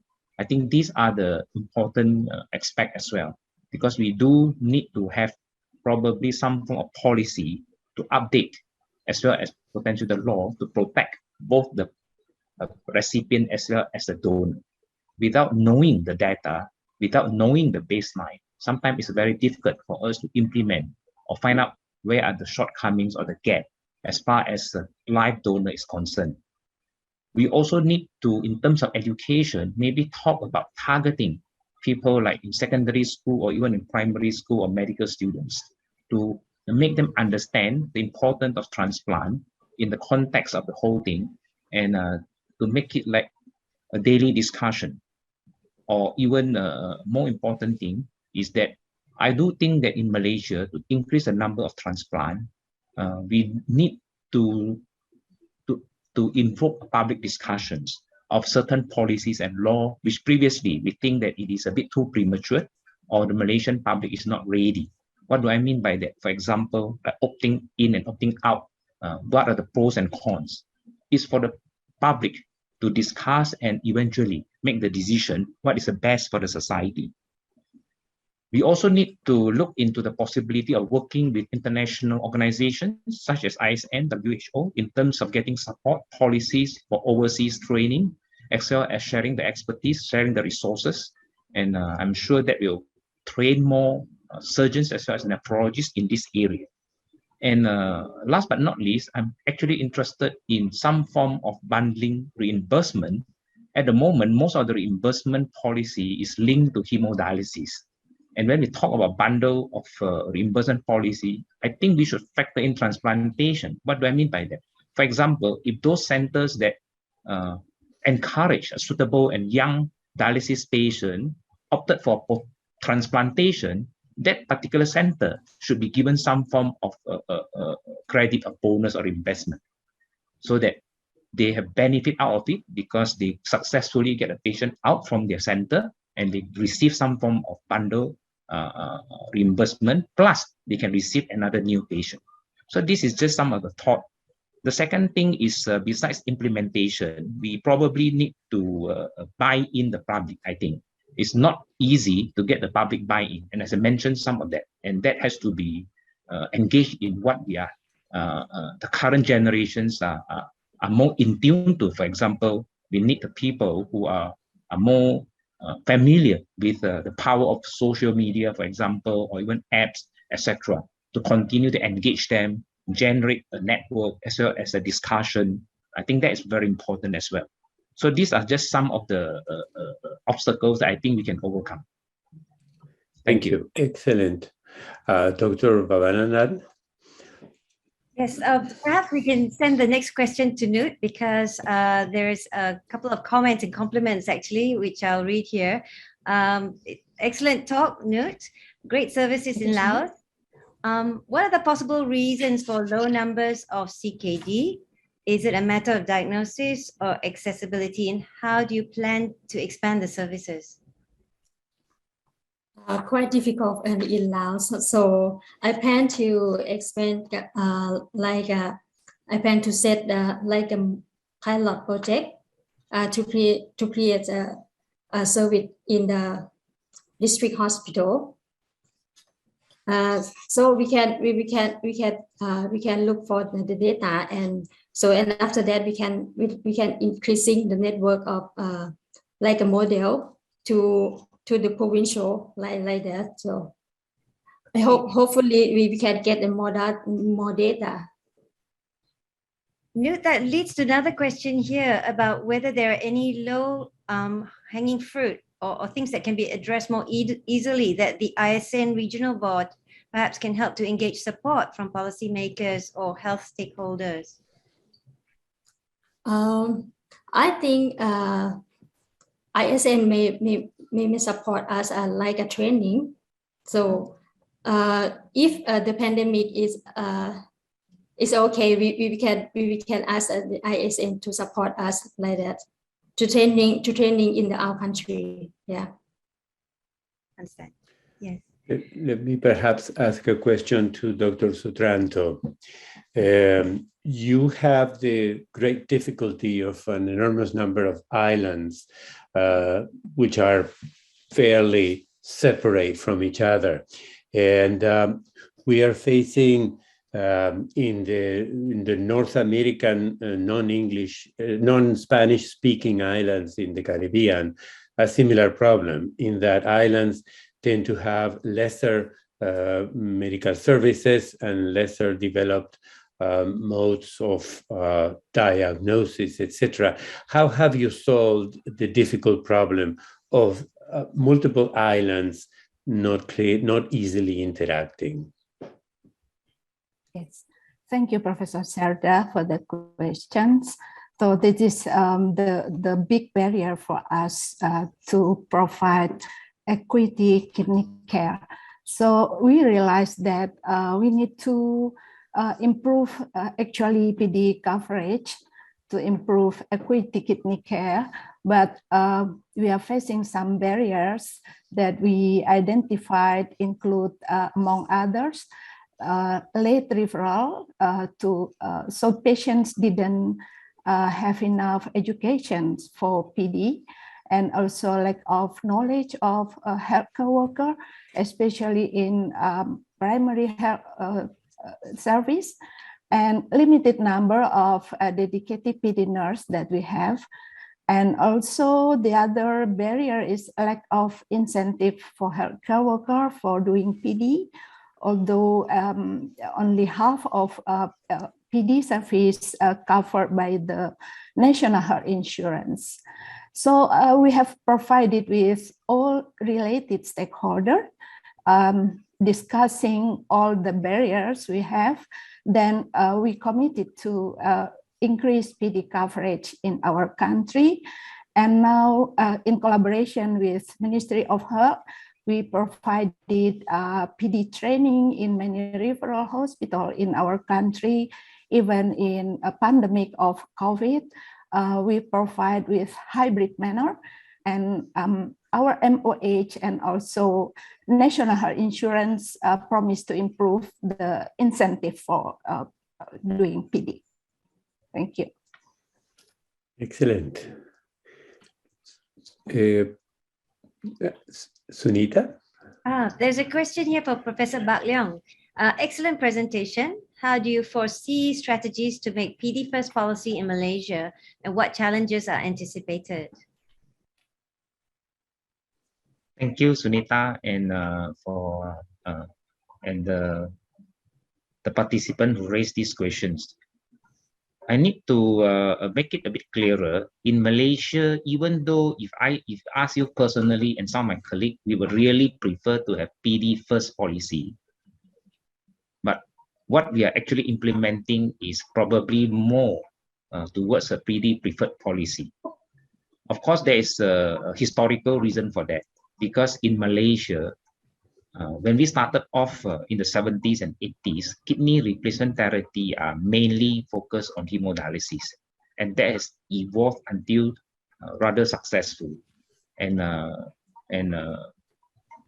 at the moment, because the HD is already very much inbuilt into the system, the public mind, so therefore we think that we have to respect patients' choices when we talk about kidney replacement therapy. But saying that, I think we should no longer debate on whether it's a PD, HD, PD versus HD, as outlined in the integrated care as a lifetime policy.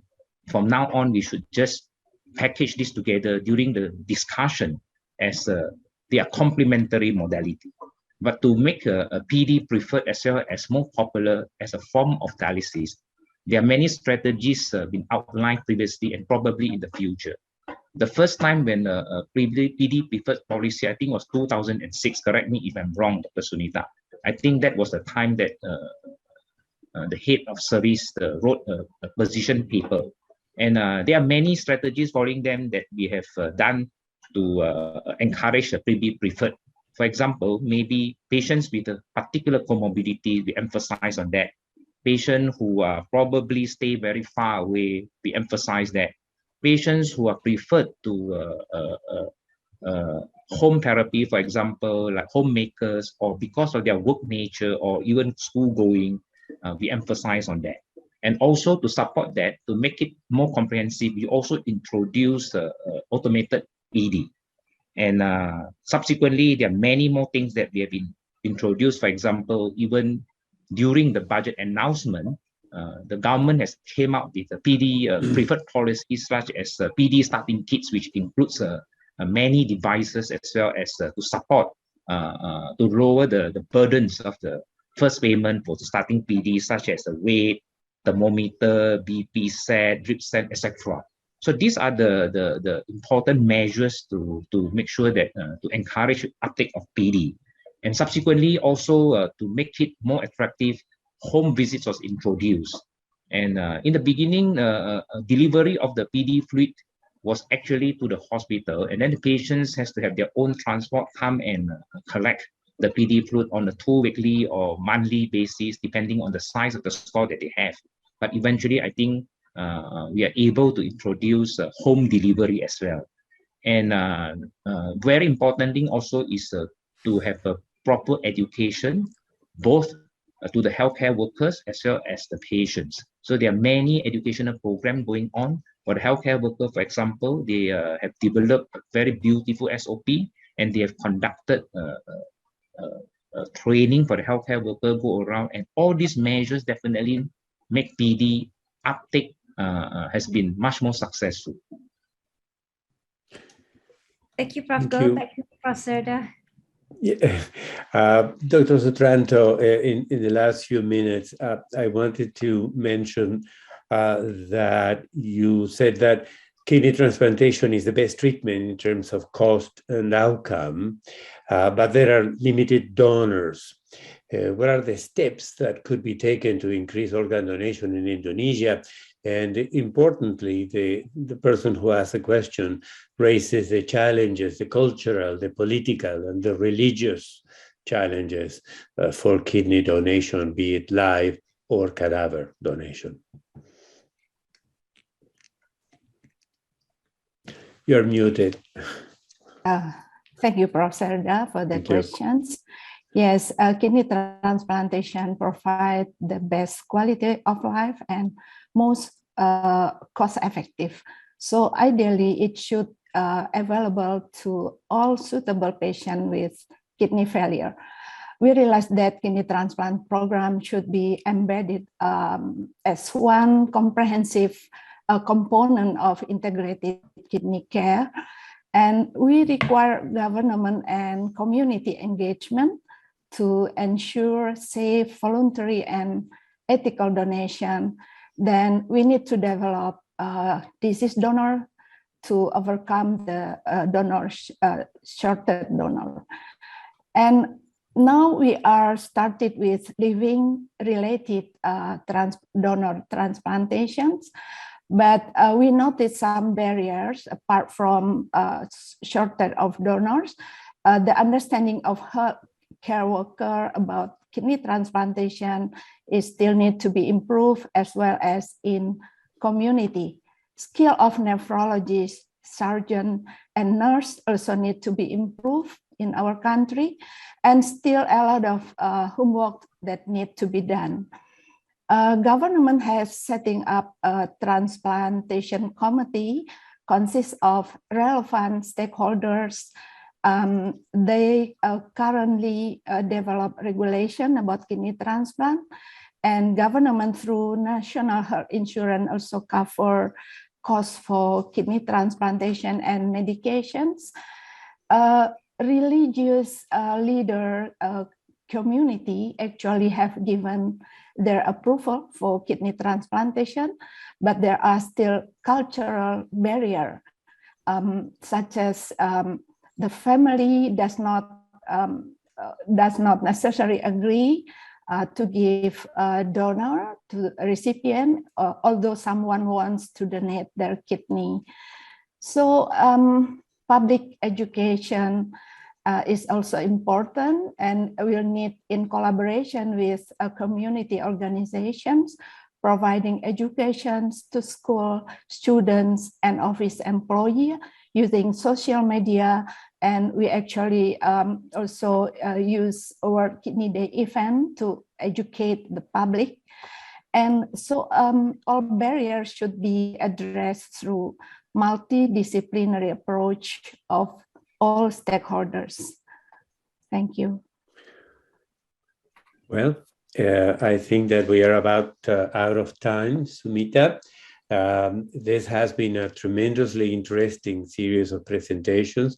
We have learned a lot about an area where normally we're not as familiar with. So thank you very much for all those collaborations. And what we find is that the problems that we have in North America or in Latin America are very similar in many ways to the problems that you have and the challenges that you face. So we will learn from you all and your experience. It's been a pleasure to be part of this meeting. So thank you very much, everyone. Sunita, do you have any other comments?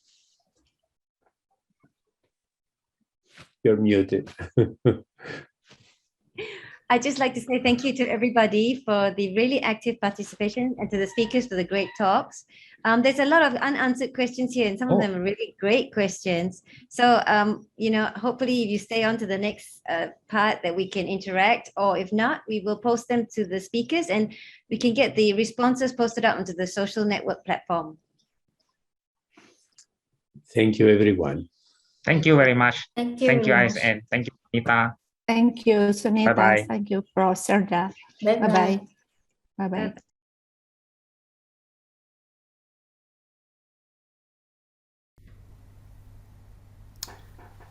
Good day. Welcome to the last but not the least sessions for today's Global Kidney Health Forum 2022 held in conjunction with WCN 2022 in Kuala Lumpur. For those who have not noticed, the program is carefully crafted and divided into 3 sections. And that's first, by setting the scene about the global challenges and opportunity. And the second, to highlight the current status and also the leaderships of these regions, followed by the last sections, the innovation and actions that turn recommendations into reality. My name is Mujit Wong. I'm the current chair for the Oceania and Southeast Asia ISN Regional Board. I'm also an associate professor in the University of Sydney and a practicing nephrology in Concord Repatriation General Hospital based in Sydney, Australia. I'm today with you with my co-chair, Professor Robin Lankin, who has decided to keep herself of moral support to myself and hand over the chair for me to run the show. And together as well, I have a few distinguished speakers which are going to share with you how they have done to implement the recommendations by to improve the global kidney health. So without further ado, I would like to introduce our first speaker, who is Professor Kriang Tungsanga, who is a senior nephrologist based in King Chulalongkorn Hospital in Bangkok. He was the past president of the Nephrology Society of Thailand and also the Royal College of Physicians in Thailand, with an area of interest including preventions and chronic kidney disease, CKD progressions, kidney stone disease, hypertension, and dialysis. He's going to share with us with the innovations in Thai renal healthcare. Professor Kriang.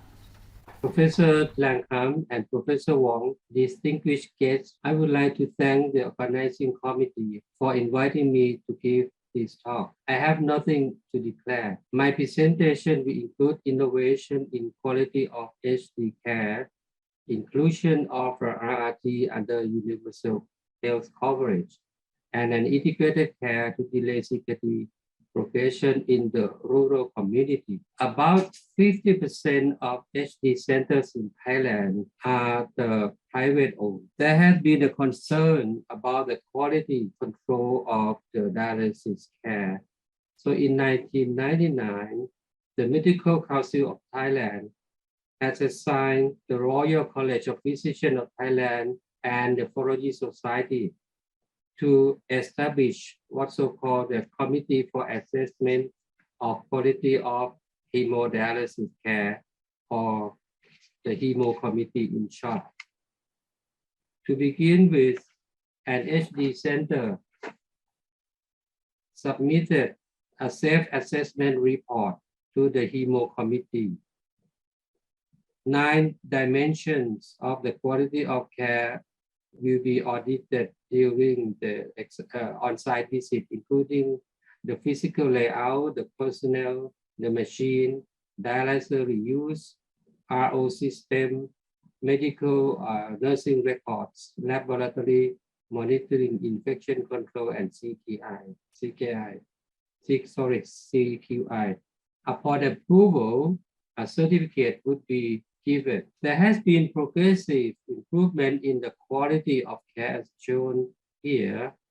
So in 2014, or about 15 years thereafter, since the establishment, the 3 public funding schemes require all HD centers to be certified by the HEMO committee before applying for RRT reimbursement.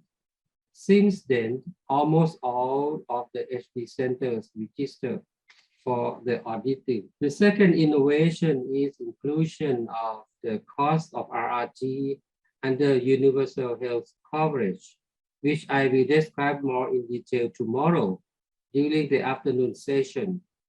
In 2002, there were 3 public funding schemes in the Thailand. The first 2 schemes, which were CSMBS scheme and the Social Security scheme, have already supported the cost for dialysis. But the universal coverage scheme, which was responsible for about 70% of the Thai population, have not yet covered the cost of the RRT. Thus, there was pressure from several public and the government sectors to create a policy on RRT coverage. The International Health Policy Program, or HPP, in collaboration with the Nephrology Society, has launched a comprehensive feasibility study on universal access to renal replacement therapy. The conclusion was that there were a variety of public spots in other countries. There would be a high demand on RRT. There were limited facilities and personnel for HD care. Sorry for this. So the conclusion is PD should be more appropriate. By cost effectiveness analysis, RRT was not cost effective, and that would create a substantial budget impact later on. Only 50% of the respondents from the opinion survey agree to co-pay, but not more than 4% of the cost of RRT. Potential options for policy making were based on 2 dimensions. The proportion of population coverage and the sustainability of the program. Perhaps lifelong support was the most encouraging if there were no limit on the budget. But if there were financial constraints, options number 3 and number 4 would be more suitable.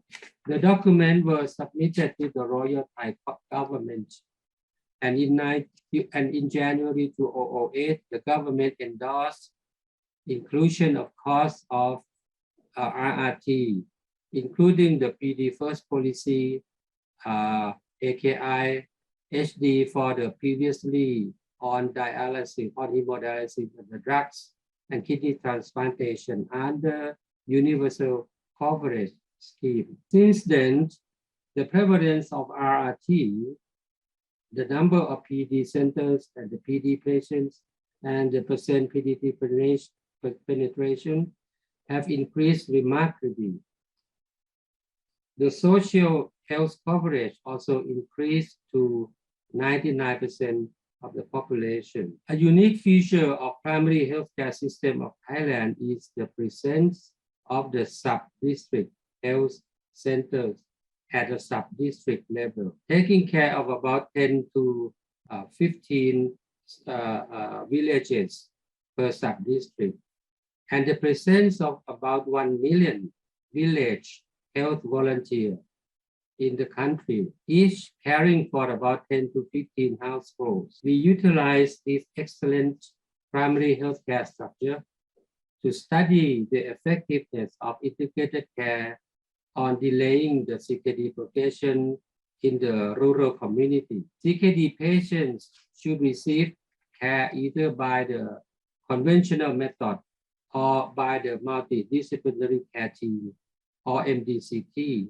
at the district hospital, plus home visit by community nurses from sub-district health centers and VHV. In the intervention group, a protocol checklist of the management as shown here were used by MDCT. Community nurses also conducted home visits who will focus on drug compliance, avoidance of painkiller pills, and healthy lifestyles. We could demonstrate that by 2 years, the intervention group as shown in the red line here have a slower rate of eGFR decline than the control group or the blue line here. Further ESCORT-2 study in 5 districts demonstrated similar results that the intervention group, as shown in the green line here, had a slower rate of eGFR decline than the previously controlled group or the blue line. Thus, MDCT and home visit at a community level could help to delay CKD progression despite lack of skilled personnel. Extrapolation of these lines demonstrated that this can be 11 years gain for delaying initiation of dialysis. Because of the result, the Ministry of Public Health has included CKD as one of the national NCD priority. Target KPI including setting up CKD down to the level of the district hospital and training for public health personnel and VHV screening for CKD in high-risk patients. They were done at the national scale.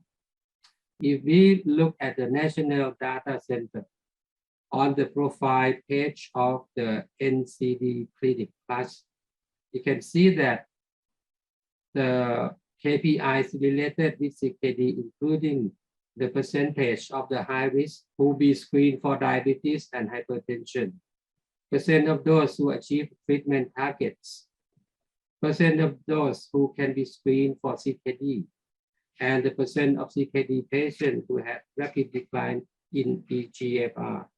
So in conclusion, there are at least 3 major innovations in the Thai renal health care. This range from a systemic approach for early CKD detection, treatment at a community level, funding support for RRT, to quality control of the hemo care. The success of each depends on several health infrastructures combined. Thank you for your attention. Thank you very much, Professor Kriang. That's fantastic outcomes, and by the fact that there is 11 years of delay in onsets of RRT in some of the results, absolutely amazing and should be exemplary. So without further ado, I'd like to introduce our next speaker, Dr. Adrian Liu, and he'll share with us with a War on Diabetes and End-Stage Kidney Disease Strategy Plan and also the HOT CKD program. Many of you would be very familiar with Dr. Liu, who is a senior consultant and director of the kidney and practice at the Mount Elizabeth Hospital in Singapore. He's the current executive committee member of the International Society of Nephrology and also the current elected secretary of the International Society of Peritoneal Dialysis. He's the national leader and also the scientific lead for several large international trials, and his research interests in glomerular disease, renal immunology, and peritoneal dialysis. Let's hear from Dr. Liu. I would like to thank the organizing committee for the kind invitation to speak at this year's World Congress of Nephrology Global Kidney Policy Forum. My name is Adrian Liu. I'm a nephrologist based at the Mount Elizabeth Novena Hospital in Singapore. And my task today is to speak on Singapore's war on diabetes, as well as the end-stage kidney disease strategic plan and HOT CKD program, which are all efforts to try to reduce the burden of kidney failure in the country. Now, Singapore sees a high disease burden from diabetes, with an estimated 440,000 Singaporeans diagnosed with the condition in 2014. Now, this number is estimated to go up to about 1 million by the year 2050. And considering the fact that Singapore has a population of only 5.6 million, this has significant impact on the healthcare cost, with healthcare spending on diabetic-related conditions estimated to go up to close to 2.5 billion in the next 30 years. Now, with this in mind, this is why the Singapore government made an unprecedented move to declare a war on diabetes in the year 2016. And this is probably the first time that any jurisdiction has publicly made an healthcare issue as part of its political agenda, which signified the significant impact that diabetes has on the health and economy in the country. So therefore, a multidisciplinary ministerial task force was then set up to execute the battle plan. And this took on a three-pronged approach, which included healthy living and prevention efforts, which aims to encourage healthy eating and regular physical activity.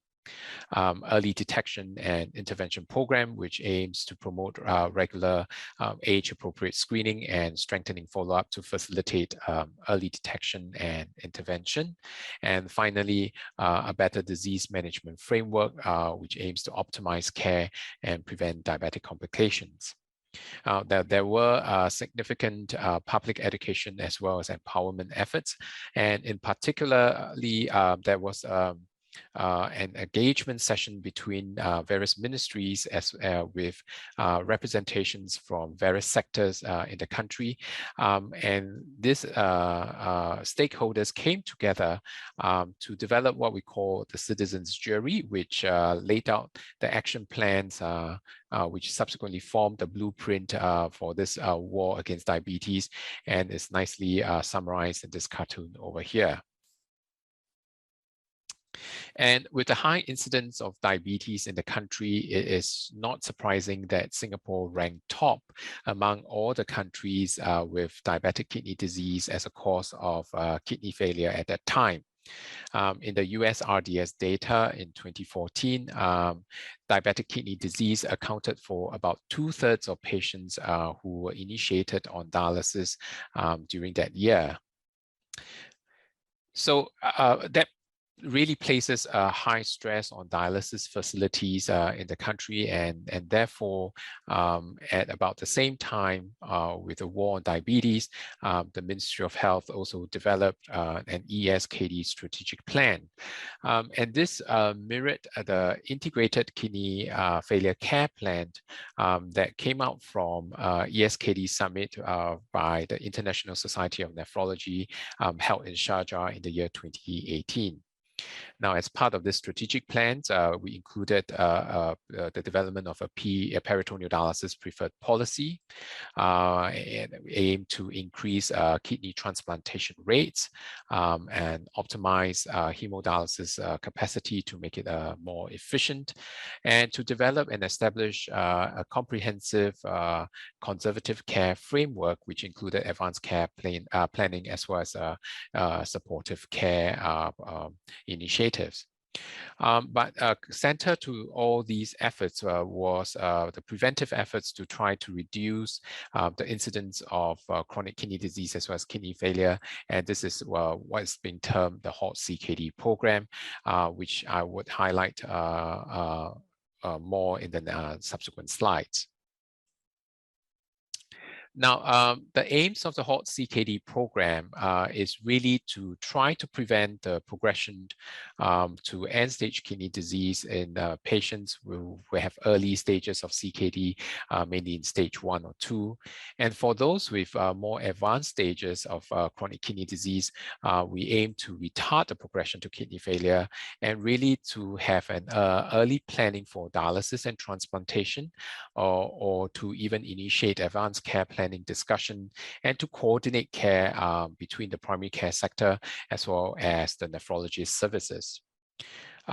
So the interventions in the HALT CKD program is divided into 2 phases.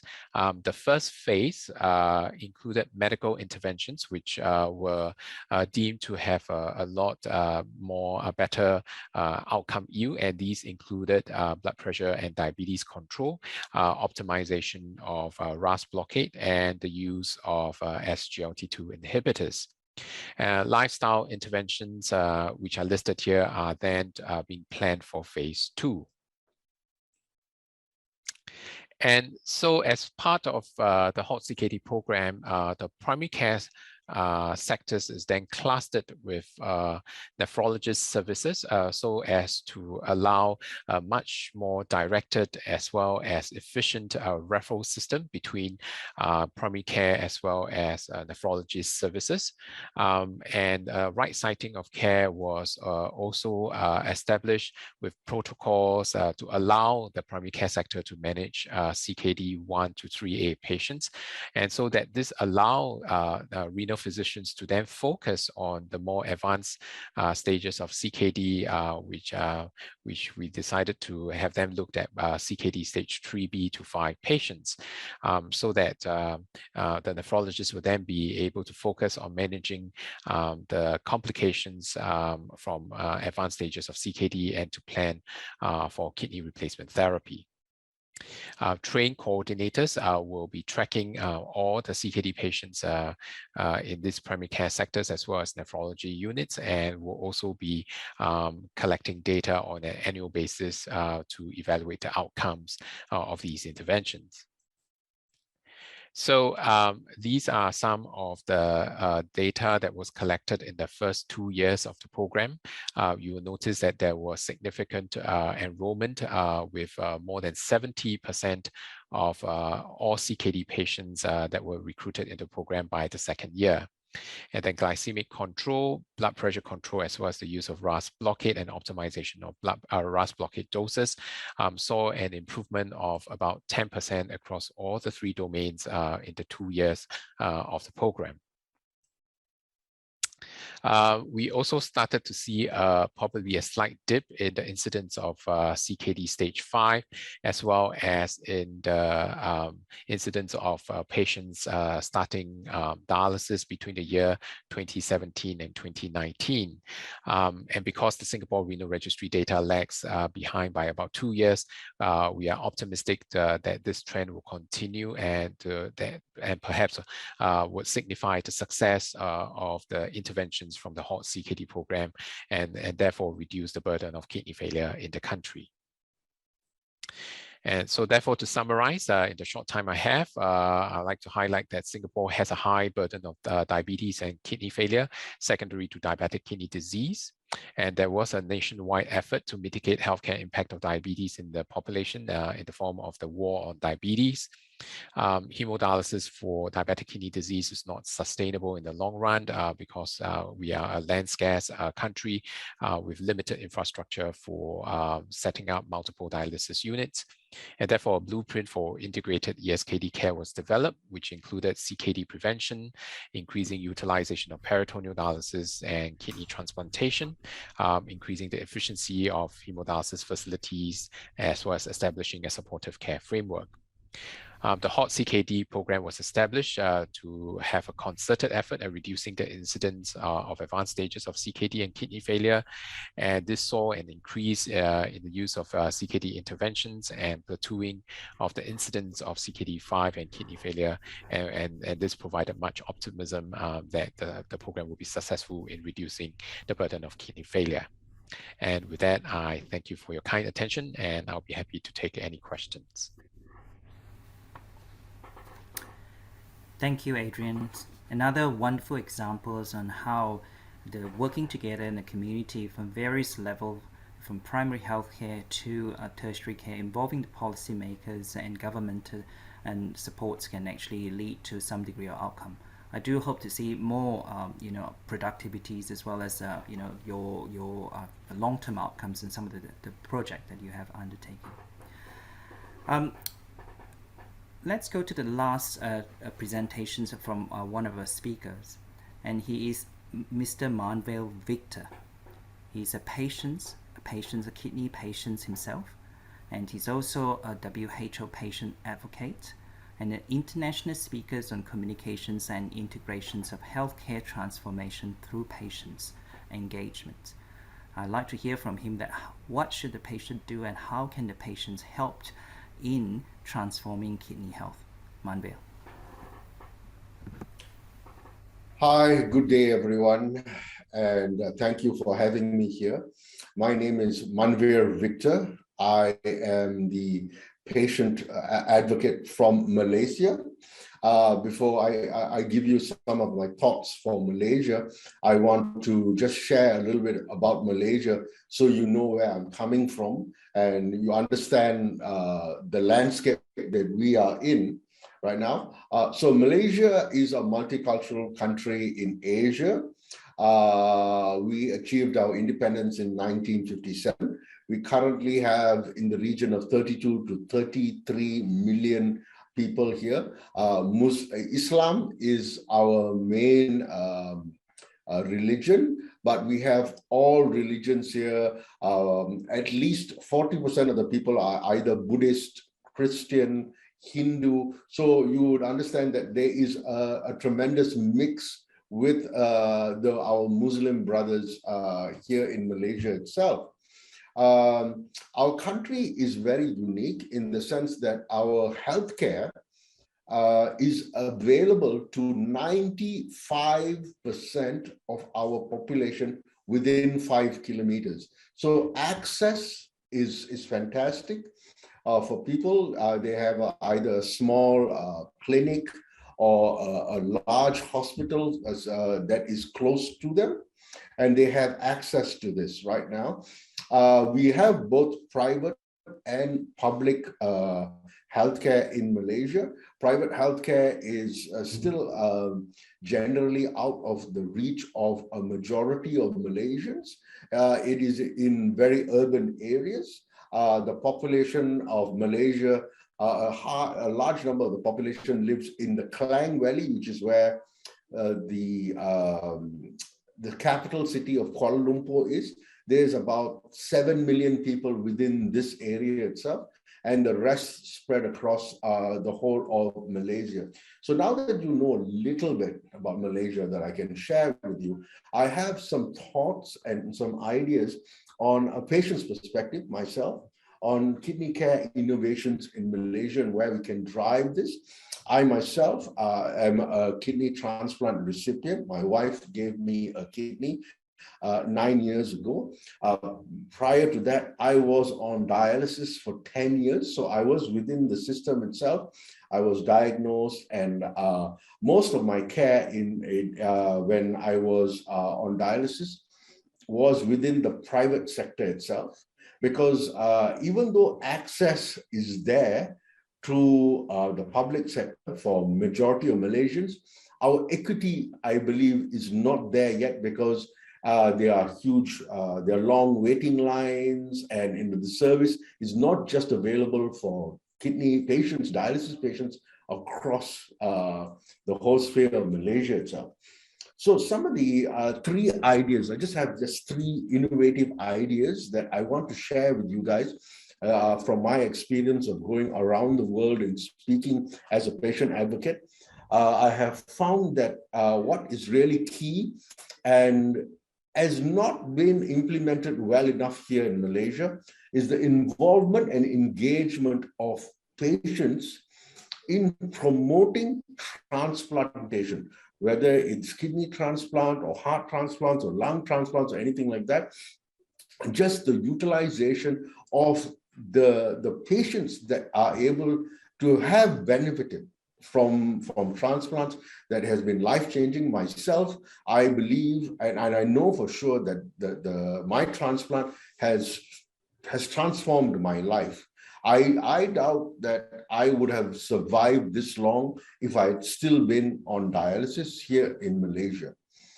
So the transplant has really invigorated me, given me a second life. And I and a large number of transplant patients want to go out and share our stories. Unfortunately, the system here has not reached out to us well enough and given us the baton to be able to run this race for them. So that is the first one, which is involvement and engagement of patients in promoting transplants, whatever the transplants are. Now, the second one is the opt-out for organ donations that is happening in many countries around the world. It's very simply, everyone who is born, who is here as a Malaysian, until a certain age is part of the organ donation campaign. Yeah, so they, if anything happens to them, their organs will be donated to another Malaysian that needs it. Now, this is life-saving, life-changing, life-transforming, and it works well economically as well. If you've seen from data and statistics that we have from all around the world, the success rate of doing this, from a moral standpoint, it is a huge leap in helping people. It's transforming lives, it is saving lives, and the life that we save could be doing great things in future. We never know that. But I mean, for myself, the fact that I've had a transplant, like I just alluded to earlier, has really made me feel very strongly and passionately about this, that I want to shout this from the top of every tree and building that I can. I need the mandate to do that. And just like me, there are thousands of patients who want to do that. And the third point that I want to talk about is chain donations that has been done in America, that us here in Malaysia have read about, where if you needed a transplant for a kidney and your next of kin or the closest person to you cannot donate to you because of whatever reason, there are different blood type or whatever, but a total stranger can, and another total stranger needs your next of kin's kidney, and you're able to do that. That's a chain donation. That's a linked donation that is promoted and done everywhere else in the world. That's an innovation, I believe, that we need to be able to share, to do that right here in Malaysia. I'd like to see that. And of course, and the fourth one that I want to really share with you guys is being digital. You're listening to me, I'm speaking to you, you are in several different countries, but the message that I'm giving to you right now is the same that you hear whichever country you are in. And I hope that it's clear, I hope that it's passionate enough, and I hope that it moves you. So the messaging is clear, the messaging is consistent.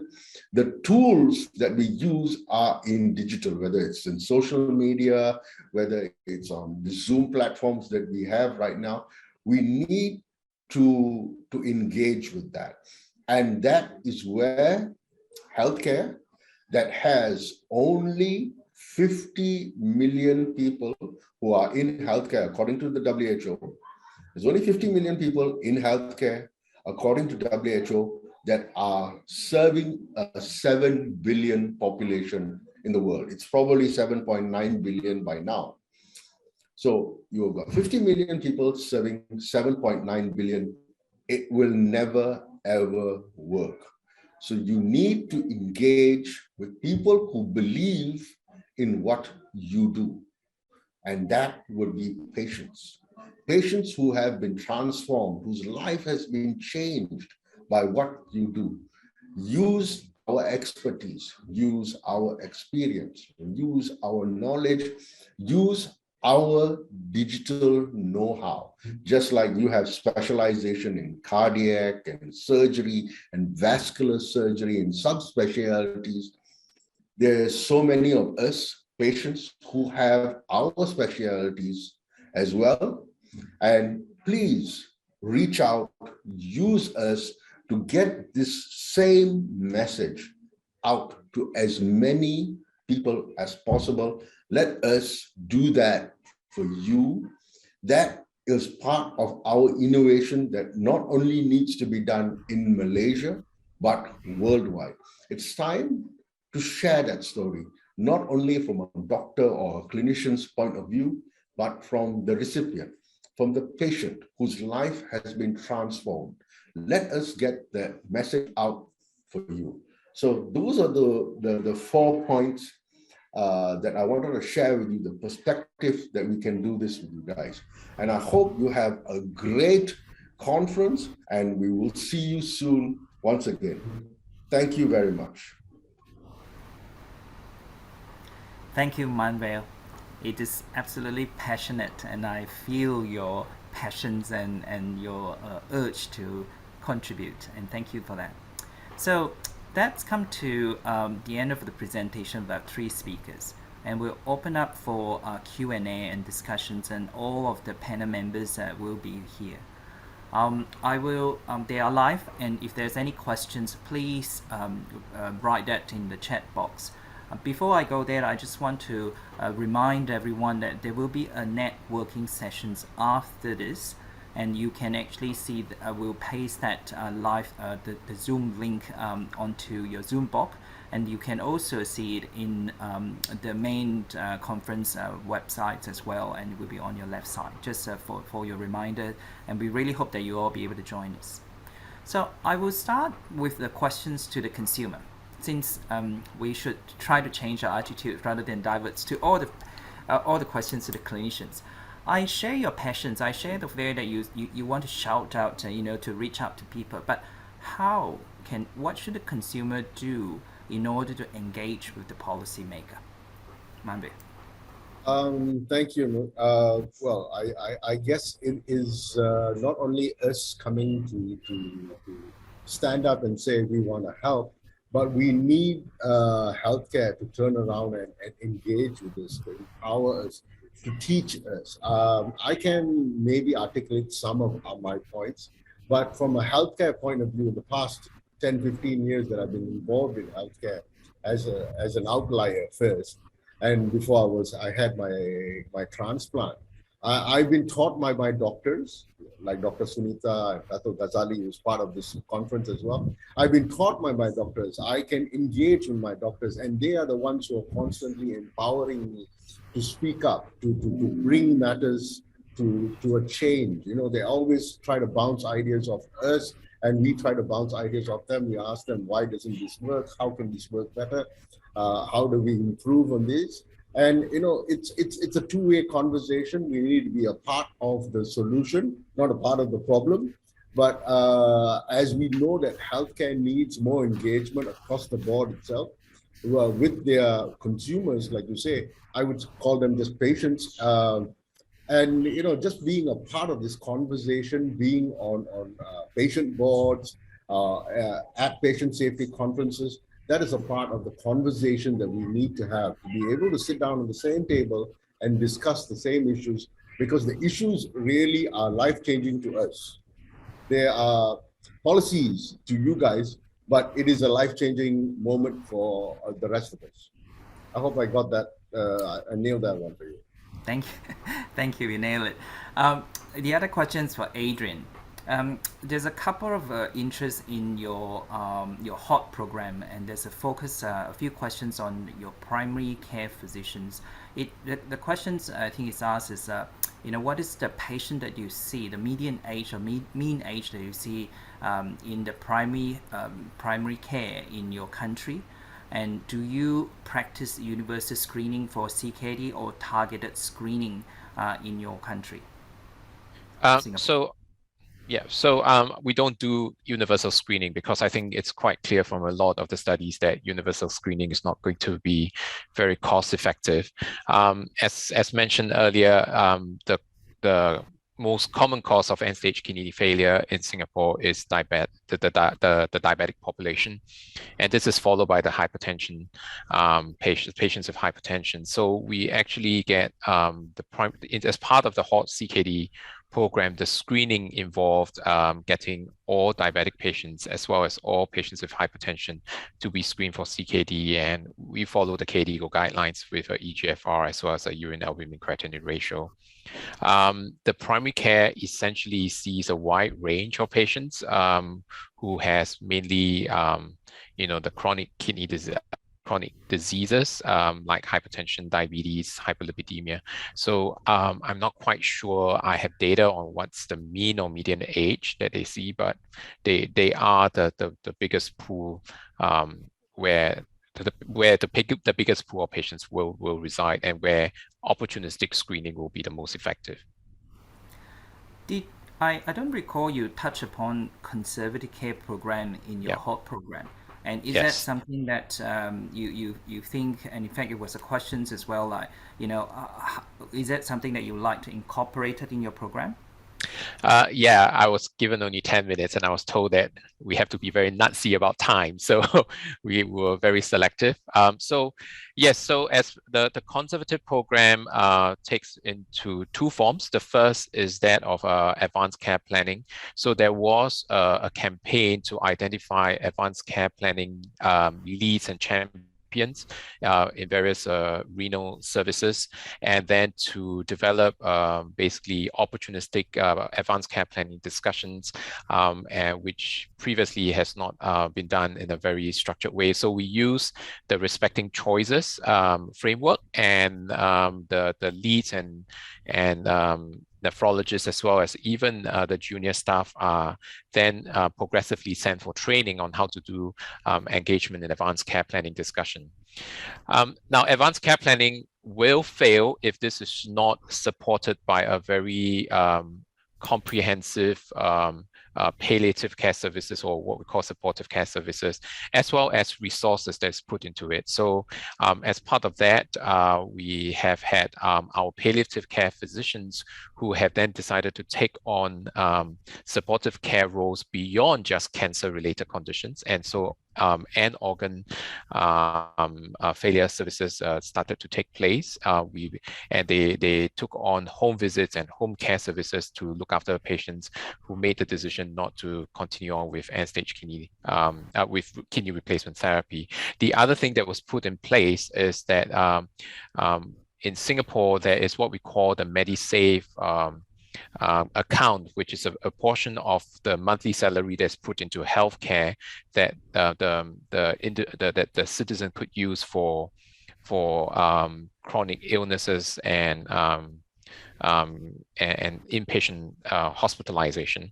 And so what has been put into law is that now patients are able to utilize the MediSave account for palliative care related services, which was previously not allowed.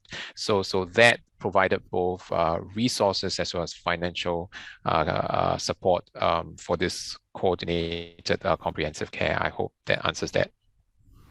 Thanks, Adrian. We see two successful programs both in Thailand and also in Singapore.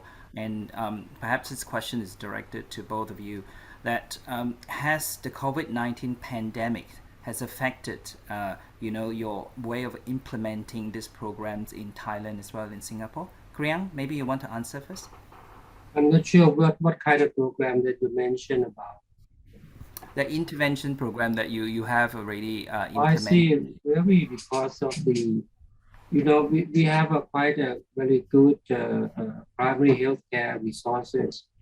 Below the level of district hospital, we have the sub-district health centers consisting of the public health personnel as well as community nurses. And then down to the village level, we have altogether about 1 million village health volunteers, each one caring for about 10 to 15 households altogether. So therefore, at the level of primary health prevention or basic health care is quite good. And now we come to the COVID, especially in the first year where there was no vaccine available in the country. So therefore, primary prevention, universal prevention program is very important for that. And even now, with the pandemic spreading of the COVID-19, most of the personnel are diverted to take care of the sick people. We have to go to the what you call field hospital in each district or home isolation, and the village health volunteers and the nurses in the community, instead of taking care of the chronic diseases or what's so-called non-COVID diseases, they have to divert the energy and time and effort switch into the COVID cases.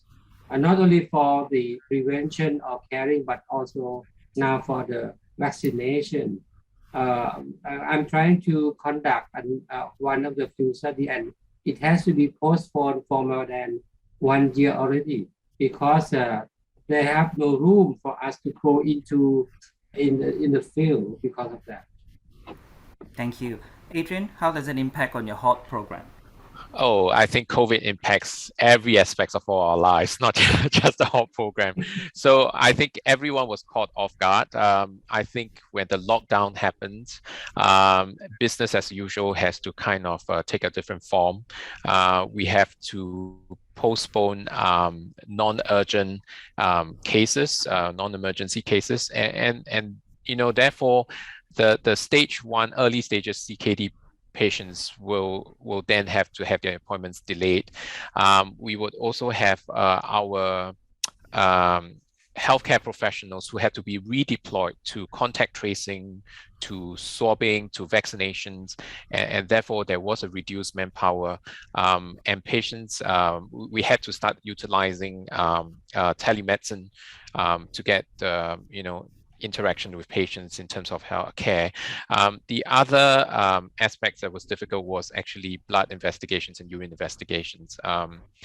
So that was a big obstacle during the pandemic. And I think the lockdown was the time where we all struggled to get sense of everything. And when when we started to realize that this is not going to go away for many, hopefully not any more years to come, but and that's when we had to start innovating on using digital medicine to try to get around things. Thank you very much, all of you, for participating in this very interesting sessions. I would like to call upon our next speakers, who is Professor Adira Levent. She is the Professor of Medicine's Head of Divisions of Nephrology in the University of British Columbia.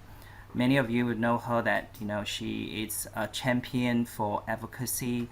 She has been the president for the International Society of Nephrology. She's very well published and have interest on the non-traditional risk factor of cardiovascular disease and chronic kidney disease. And in fact, when she was a president, she was the first to initiate and establish this advocacy committee. Therefore, I think for her to see from the first meeting of the forum until now, and she must have a lot of fruitful thoughts and advice for us. Let's hear from her from what is the title of her talk today? Is Where to from here? Adira. So thank you, and thank you all for the privilege of being able to listen to this fantastic progress that's been made.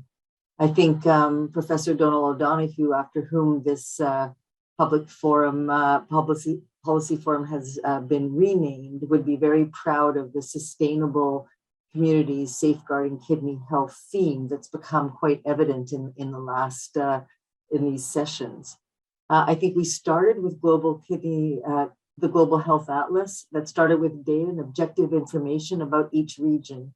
And then you heard about perspectives from the WHO, the challenges and successes, the amazing 5-year story in Fiji, Malaysia, Indonesia, and Laos. And then just most recently, the amazing progress and things that have been done in Thailand, in Singapore with HALT CKD, and the importance of patient advocacy and perspectives. The core of all of this and where we go from here is actually building on the foundations that you've heard about. And that is investing time, patience, both with a C and with a T, the patience to actually invest and talk to people, ministries of health, influence policy, embrace the technology. But at the core of this is the data that you need to make your arguments so that they are not simply passion, which is very important, but also very much based in data. Adrian showed you that, Kriang showed you that, others showed you how you get from 0 to Mach 1, if only you can actually demonstrate it. It's important to look at risk factors, prevention, and cure. And I think we're on a precipice and a really amazing time in nephrology where I think there may be cures for certain kidney diseases. And I think all the more important in various regions to be able for people to access those curative therapies, be they for their primary disease or, as men very elegantly and eloquently told us, transplantation. Where to from here is a very big question in a very short period of time for me to answer. But I think we need to identify the fragmentation that occurs in all of our healthcare systems, no matter how well funded, no matter how well supported. COVID was a wonderful leveler, if you will, and unmasked a lot of the cracks in many of our healthcare systems. Involving politicians from the get-go is incredibly important, and maintaining Ministry of Health interest and support and educating healthcare workers, the public, having public-private partnerships is really critical. And maybe to circle back, the 12 recommendations that we started, which were about integrating kidney disease prevention with existing other health initiatives, preventing and managing both acute and chronic kidney disease throughout the spectrum of ages, quantifying the burden, educating, ensuring that we have a skilled nephrology workforce. Without that, as all of you pointed out, we really can't do much. And it isn't just about nephrology workforces, but actually all of the healthcare workforces that are important. I think I'd like to go back to a lot of things that perhaps Valerie said earlier, but I think these 5 words of educate, stimulate, animate, motivate, and agitate really are the things that we must do and continue to do. And I think the last 4 forums have really shown us that over time and with a lot of diligence, we can get somewhere different. But it really does take a village, and it really does take a lot of committed people. But we have made progress, and where we go from here is, I think, to continue to do all the things we've done, do more of them, better of them, more consistently, but to take the skills that are in the tools that are in our toolbox, the skills that we've learned, and you can learn more. There's an advocacy session of how to advocate tomorrow as part of this session. And these are all things that help build a much stronger community that will get us somewhere different. So I don't want to take away from all the amazing talks and just to repeat, but I really do think that as a community of patients, politicians, advocates, researchers, clinicians, and just people of this planet, I think we have a lot of work to do, but we certainly are getting somewhere different in the last 4 years, despite some of the failures and near successes. We've had huge successes, and I think we need to continue to do this more, bigger, and better. So thank you for asking me to summarize. It's really been remarkable to see the progress in each different region, but also to appreciate how much further we have to go. So thank you. Back over to you. Thank you, Adira. That's very lovely and very inspiring, looking at the evidence-based crystal ball. That's what I call it. I was tasked to give a closing remarks, and with some degree of a heavy heart, it comes to almost the end of the 4 Professor Donal and Donal Hill Global Kidney Policy Forums that's held in conjunction with the World Congress of Nephrology 2020 in Kuala Lumpur. The focus of this forum is on building a sustainable community to safeguard kidney health. In this year, we're focusing on Oceania and Southeast Asia, but it also, as well as globally as well. When closing forums generally start with thanks, and I thought I will start from the reverse.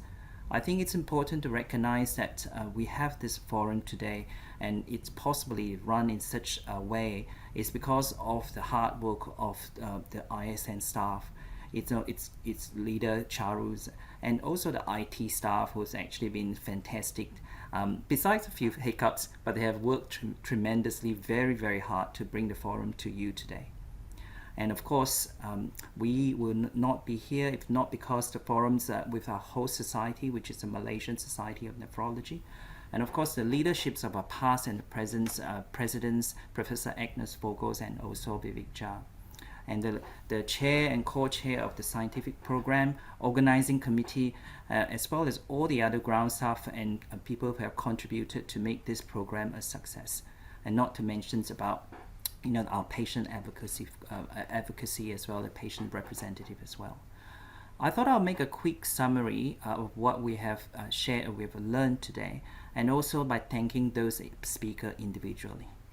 So we have heard from Professor Aminu Bello from the University of Alberta, and also Dr. Salim Slama from the WHO, both highlighting the magnitudes of the burdens of the kidney disease, and also the gaps and the inequity in accessing this, in accessibility of the treatment as well as the workforce. And we also heard from Professor Valerie Luck from Zurich, who took us a tour into the history and highlights the progress that made from Global Kidney Policy Forum since Mexico City, Melbourne, and Montreal, and now in Kuala Lumpur. We thank Dr. Ong from Malaysia for highlighting and sharing the success of the public and private partnership, and see a wonderful presentation from Amrish highlighting the importance of fellowship programs and ongoing educations, closing the workforce gaps, and also the impact of climate change that I think very close to all of us. And in the second sessions, we heard testaments from country champions in these regions, highlighting the evidence, the statistics, as well as the challenges, but most importantly, the opportunity to change and actions. I thanked Professor Bat Leong Go, Dr. Aida Sutranto, and also Nut Sangtabikso from Laos. And in the final sections, obviously, we hear from Professor Krang, and also Adrian Liu has shown us how to convert ideas and innovations into actions and implementations with success. We're obviously delighted to have Mr. Manuel Victor as a consumer representative and generously share with us his experience as a patient, and also how to use the voice of an advocate for kidney health. Last but not the least, Professor Adira Levins, who is still awake at 2:30 in Vancouver at the moment, highlighting her passions, in being an advocate for kidney health. I shall conclude with a few take-home messages. And number one is the burden of the gaps of the kidney health remains very huge and large, and more is need to be actioned. We have seen today that recommendation from the ISN Global Health can be successfully implemented with translational outcome if we do. To achieve that, we need to leverage the strength and network of the large nephrological community, allied health, consumer, advocacy group, working together with the government body as well as policymaker and healthcare stakeholder in order to ensure an accessible, equitable, sustainable, and kidney health for all. And I thank you all for your participation today, and I will declare the session closed. Thank you very much. And a reminder for everyone, there is a networking sessions after this, and it will be held in the link that will be already sent to you. And so please attend, and there will be an interactions, and you can raise some of the questions that we did not cover, with the speakers itself. Thank you very much for participating in this forum.